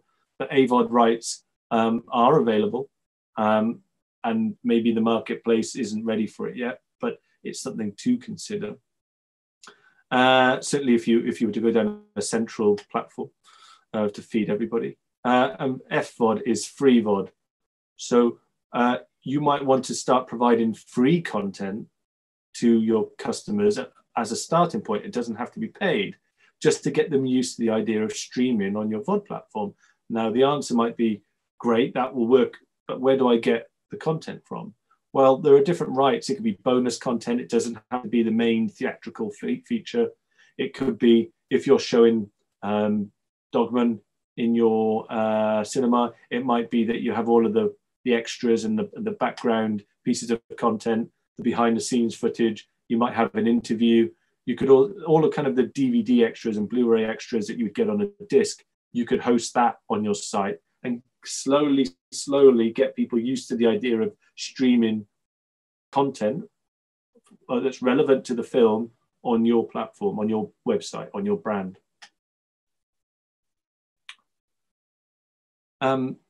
My last point that I've made here really is, if you are a distributor or you're an exhibitor that likes to have a partnership with a distributor, it could be the case that you host just old catalog titles, because it might be very hard for consumers to find those pieces of content available on the major platforms, because the major platforms perhaps don't take it, they're not interested in it. But if you were an exhibitor, and again, the keynote, Karosh, I'd love to hear your thoughts on that, but the idea would be that catalog can generate some revenue for you and some brand loyalty for you for relatively little effort. You just host it. And that hosting doesn't have to be on your own platform. You could do like the Italian exhibitor, if you recall, who just put it onto Vimeo, and they split 70-30 in favor of the rights holder. So it doesn't have to be a big leap of faith to go into an expensive platform management. You could just host things on Vimeo with links to. So that's what I just want to see. It means about monetizing, but you would want to have an exhibitor partner to help you, or an industry body like Film Centre Serbia, just to host these links to direct people to where the catalogs are sitting for their exploitation at home. Okay, any questions? Okay, all right, last two bits here. This is what some meat on the bones a bit on to premium VOD for you. What I've looked at here are what Curzon has done, just to give you an example, because I could talk about this for hours and hours and hours, but it's just more of when Curzon is curating its content, there are no algorithms. But I just wanted to give you a short insight about how digital services, so streaming, the internet, VOD, whatever you want to say, is being used in a very simple way. I've analysed this for you in a simple way, but how it all sort of flows together and what does it really mean in practice. So we just spend 5 minutes looking at this and then we'll go into sort of conclusion. So first of all, the little website you can see here is the cinema ticket site. And here, the one on the right with the red bar is the Curzon Home Cinema. So this is the streaming platform. One common thing here is the brand Curzon. Okay. We then have a database of customers in this that only go to this piece of the business and only go to this piece of the business. But there's also customers that go to both. There's actually quite a lot. But what you have is a single newsletter, single CRM, a single piece of curation. So we have a database of people and email addresses, and a newsletter is sent out. And I did this around Halloween, so it's just, again, having relevance to everyone in the room, but timing. That Shirley was being released, the new theatrical release. It was available in the cinema. It's also available at home. And if you look, it's right at the top.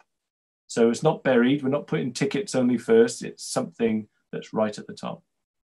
And then what this would do would drive either people instantly who are interested in that piece of content to the awareness of the film. They either didn't know it existed, but they do now.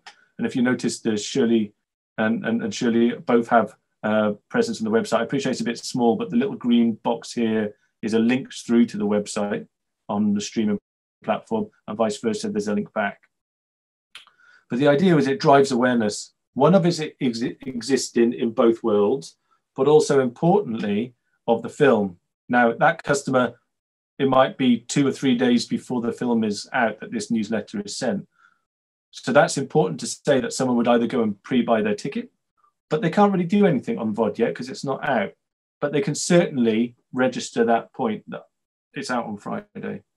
But what they can do right here, right now, they've engaged with the newsletter. They can then go into the curated relevance and context to society, basically Halloween, that there are some films that they can engage right now, some catalog titles, some horror films, etc. So what's the important bit here is the awareness of the theatrical, and then there's relevance and context to be able to do something now. One of those we hope will stick, will work. And then this person here, well, there's a lower cost of acquisition that I've acquired this customer because they already exist in the database. I haven't got to go out there in the outside world. And we're going to come to that in a moment because that's a very different type of strategy. There is extra costs of that acquisition. But right here, right now, in the world where this feedback loop, this customer's told us, again, intentionally or not intentionally, that they like the Shirley type genre, maybe they like her as a talent from Mad Men, whatever it might be. But the idea would be they like something about it. So therefore, we were able to feature this content in a way that would drive awareness to them. Then, keep that in context. I've just added it now from using the same example. So here's Shirley. Now, this is a PVOD opportunity, but the point would be this customer is not known to Curzon. So you could say here, wait a minute, all of the new release, the exhibitor marketing and the P&A that's going out, I just took some snapshots of the marketing that went out there. And this is kind of, you might say it's bread and butter type stuff, that there's always a Google AdWord, there's some Facebook posts, and then there's a competition to drive interest. All of these are happening in parallel to drive this customer who lives nowhere near a Curzon cinema. Now, this customer purchased this ticket for a premium price of £12. It's probably about $15 US dollars. That information then gets fed back into the system. We then have them for then the newsletter idea that we just talked about, and then they become a lower cost of acquisition for the next film. This below is expensive because it's a new release, it's a new customer. How much that costs you to acquire that customer? Well, when you add the Google AdWords of Facebook and the competition, or you do some organic marketing, or you do some press, all of that adds to the cost for sure. But once you've got them, using the data and the feedback makes it more efficient. So the PVOD opportunity, the premium VOD opportunity, gets better and better and better for the next film, the next film, and the next film, because one, they know what your offer is, as in you're a virtual cinema at home. Secondly, they know that what types of films are on offer, and you have their data to be able to retarget them. And thirdly, by the fact that they streamed, they purchased, you are able to know that they technically are set up to be able to receive that, and they're willing to pay, they're legal. So all of those information are important for then targeting the next film. However, we don't want it to be just streaming. Premium VOD's about driving film sales and giving choice. So then this customer might have streamed, but I can tell you, we also are driving to a single brand. By driving to a single brand, we're swapping audience between the mediums. So in front of each film, there's like the pre-roll, like in the cinema, that promotes the films that are available in the cinema. That's important. We also promote the membership in the venue. To go and become a member, you get more benefits for streaming. So we point them back to the benefits page of the membership scheme. Again, accruing more data to help feed the marketing campaigns that are all down here. And it's about getting the efficiency of the marketing on down here as better and better as you can, because as some of the films, the size of the marketing budgets getting smaller and smaller. The audience size is really small and niche. So therefore you have to have, with a level of accuracy like a laser, to try and find them. How do you find them? Well, you won't without any data. So how do you match that? That's the bad is, again, going back to matching. Okay, so that's pretty much my thoughts on sort of the selection of this. I know we've got probably about 10 minutes left. Just wanted to sort of finish by these few questions, and I've got a conclusion slide just to sort of finish, Petar. So what I was thinking is, do you want to show your questions, or shall I leave the English ones up?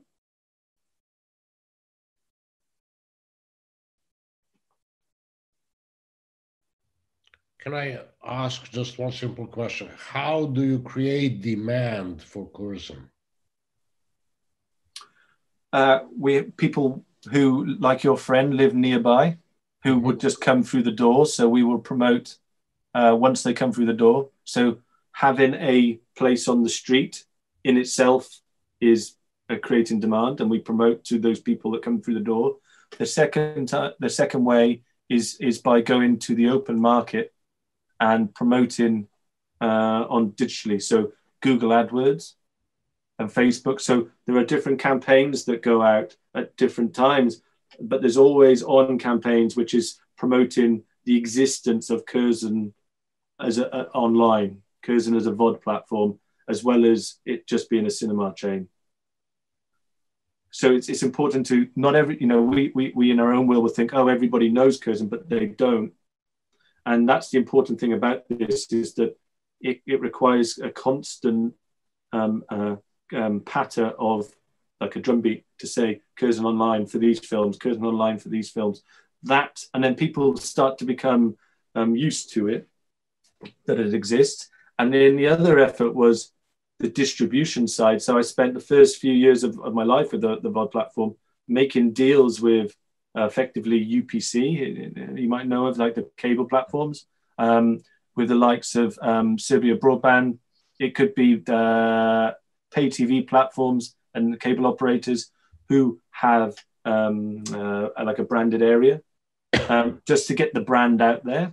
But also the other piece would be not just the device and ecosystem. It's every time a film goes out, we promote the film, but we promote the platform. So I mentioned about venue marketing, film marketing, and brand marketing. We use a film to promote the brand sometimes before it comes out, and then after, and we keep swapping them around. Trying to keep it constant only works so far. You just have to keep flexing that message. But it does require marketing effort, I appreciate. Thanks.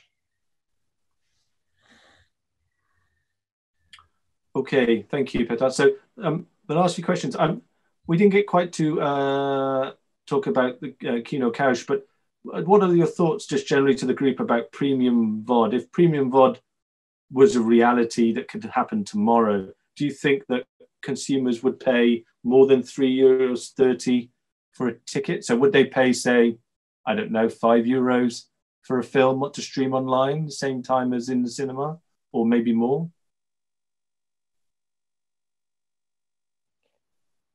Maybe if Una or somebody from Una is the only one that can represent Kino Couch. Okay. Maybe Una knows something. How is it already doing? Because they launched Kino Couch a couple of weeks ago, right? Is Una here? Yes, I'm here. Oh, so did you hear my question? No, can you please repeat it? Yeah, we were just talking about how efficient and rentable VOD platform or premium VOD platform can be in Serbia. So we were just curious if you have any results or any data about how Kino Couch has been doing since it has been launched 2 weeks ago. Well, it's been doing very good. But still, we think that people here in Serbia are not used to watching films during these VOD platforms. They don't have a habit. I think the main problem is that they don't have a habit of buying things with credit cards online. I think this is the main problem. And then like new viewer experience of watching movies on online platforms. So we are happy at the way things are going with our platform, but but I don't know. We will see. We have 2 more days of festival, so we will give you the results after these 2 days. Okay, but what are your long-term plans with Kino Couch? Well, the platform will start its life and it will continue it. So what do you exactly mean? What are we will update it with new movies, and we will start to making a brand of it, and I don't know. But I was more curious about: are you planning to make a partnership with indie exhibitors across Serbia so that you can show their films as a sort of aggregator, or with other festivals in Serbia? Yes, sure. We are very open to new collaborations, to promoting new authors, films, European cinema. Of course, we are very open to collaborating with. Yes, sure. And how, if you can, if it's not a secret, like how do you finance it? Is Serbian Film Center involved in that, or it's a private initiative? No, it's a private initiative. No, it's a private initiative. Okay. Our festival is just using this platform, so we know the results from our side for the festival of movies, but we don't know how the platform is, what are the results of the platform in global. So we are just using their platform to have an online festival. Okay. And is there, if there are other festival people here, is there anyone else who is planning to do VOD, at least for their festival films?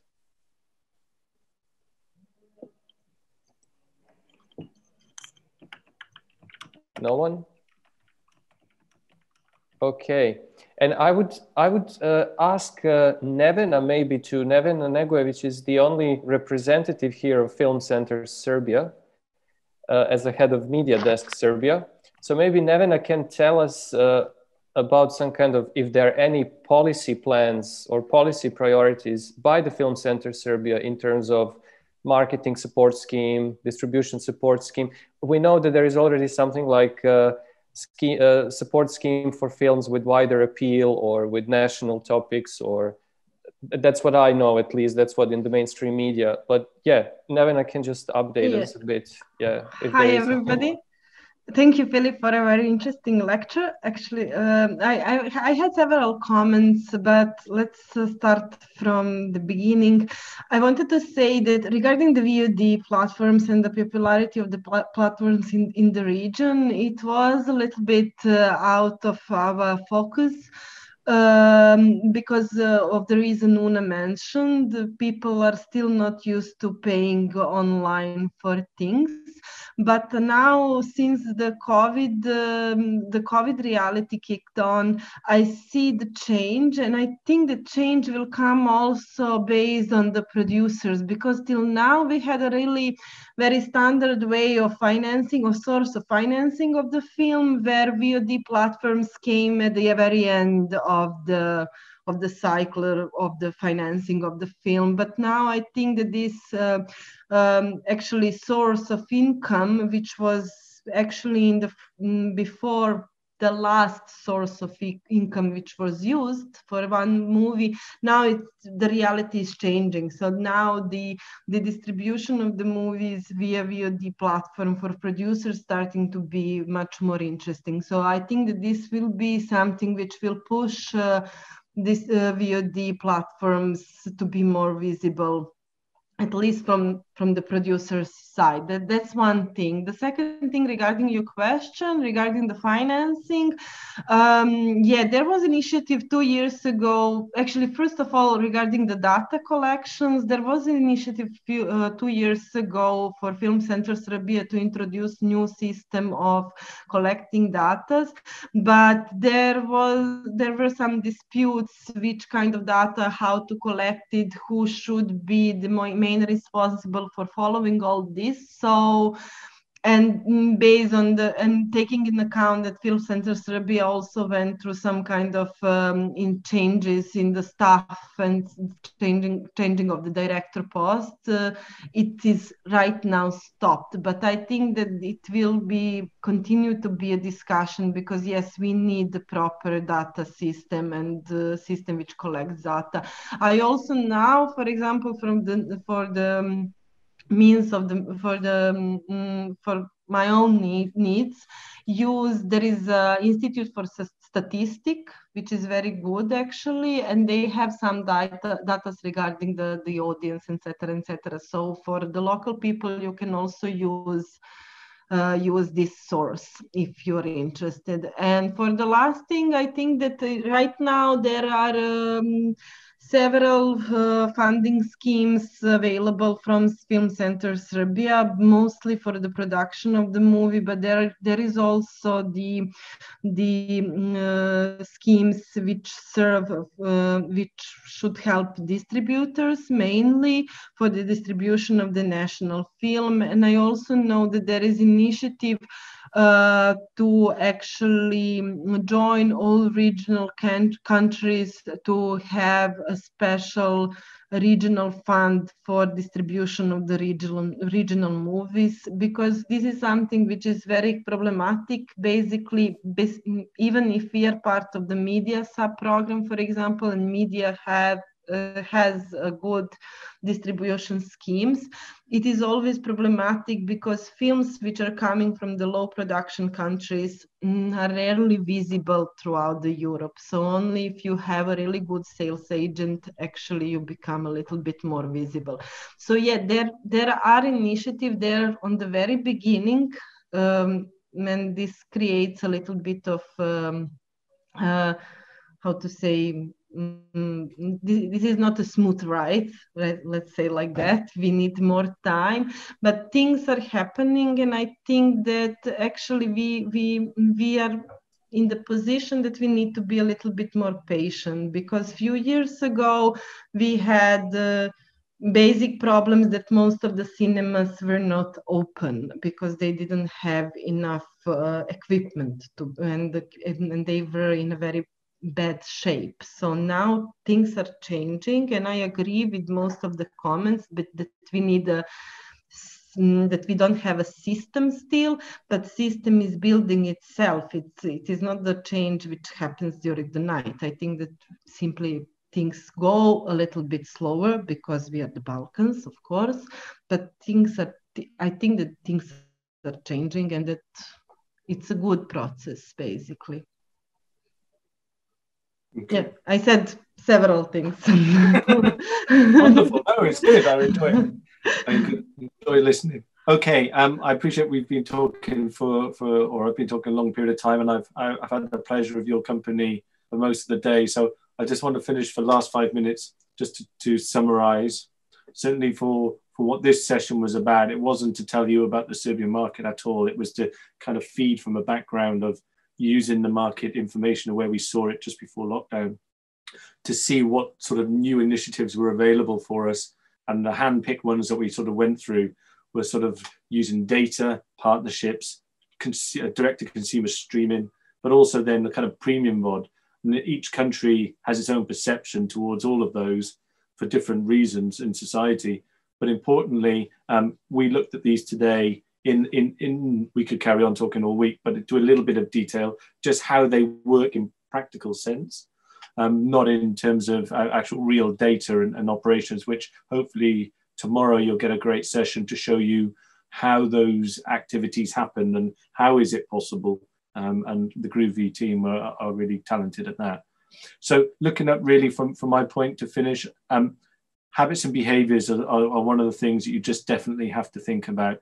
What consumers do today and how they behave today is not how they'll behave tomorrow, or your film that you're releasing now or you're screening now is not going to be relevant necessarily to the next one tomorrow. So you always have to have an element of flexibility in that approach. So it's about matching the audience demand on a cost-effective basis to the supply. And that is something which all of those solutions were quite capable of doing, but were fundamentally have that in their sort of core ideal. That's what they're trying to achieve, to get audience. The next thing is have relevance and context. I know I've sort of labored on this point. I've kept on saying it, but obtaining real customer data should be a priority for everybody as an industry, because it will help drive the future decisions. And real customer data is costly to do, but if it's done right, it will pay itself back massively. Creative Europe is a big fan of this, for sure. And if there's they've always been very interested from my perspective. I've heard them about looking at ways of creating data platforms to share about the audience and whatnot. They're willing to support lots of R&D projects in that space. So again, my experience in here has raised millions of euros from them doing things like this. They are willing to support that if you do it in the right way and with the right sort of mandate involved. And I'll leave it as that. The time economy, I call it this, is basically we as a film industry are competing against everything for everyone's time. So you're listening to me right now and you're not watching the film. So I'm competing for your time, although you might be interested to go and watch a film instead of listen to me. But the idea would be you are constantly in competition with another thing, whether it's in the digital space or whether it's just purely time. 24 hours in a day, 7 days a week, family time, work time, going to the gym, going to restaurants, social entertainment. We're always competing for time. So we have to be hugely relevant and effective in our marketing. So that's about targeting. So the right time to hit the right people at the right time with the idea of delivering the right product or service to them. Otherwise, they're just going to go elsewhere. How do you achieve that? It's about a kind of a continuity of activity, 7 times, as we mentioned, 8 times. But the idea would be constantly learning, and then deliver. If you just do it once, it won't stick. It won't stick. Not now, unfortunately. Customers are loyal to their local cinema, and loyalty is the commercial advantage for independent art house film. Other mainstream films, people are drawn by blockbusters. Yes, okay, that becomes very much a different business model. But people are hugely loyal to their local cinema and also to their kind of genre of film. So if it's art house film, and digital marketing, data and partnerships, I put less so of kind of the innovative opportunity for this. But it's not to say it's not usable.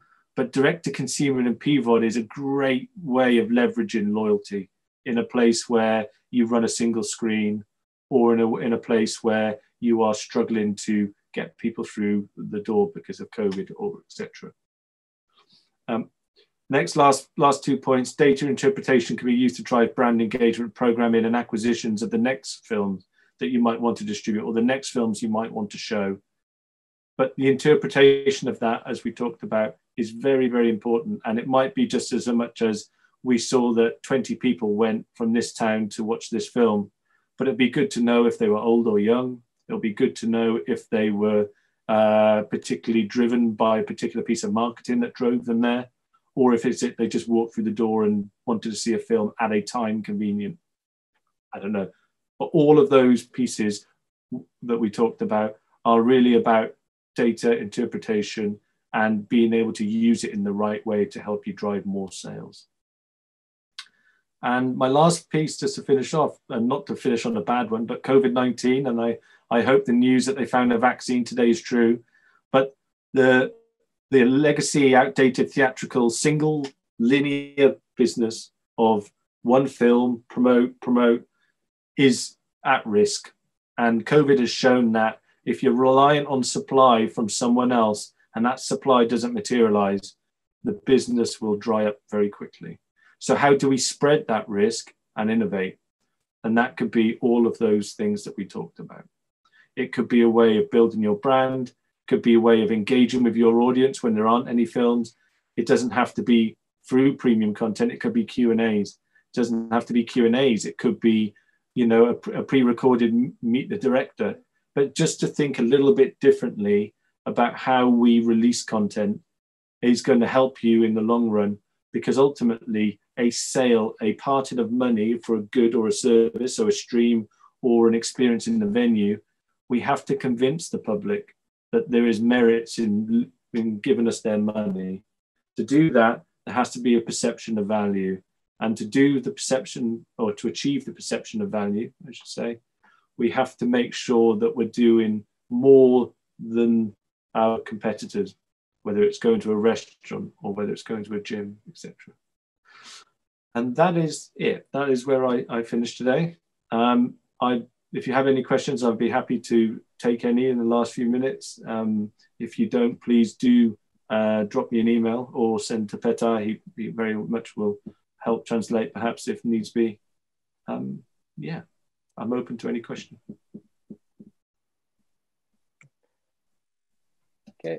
I also think we are slightly running out of time because the technician signaled me that he has that we have to be finished around 3, because that's how much he has space, how much space he has left on his hard drive to save the file. But you are very welcome to send Philip questions via his email, or to send questions to me that I will gladly forward to him. I would like to thank you, Philip, for this long presentation. I guess it took a lot of energy for you, like, to speak all this time, but I hope it was also a rewarding experience for you as much as for us, or me at least.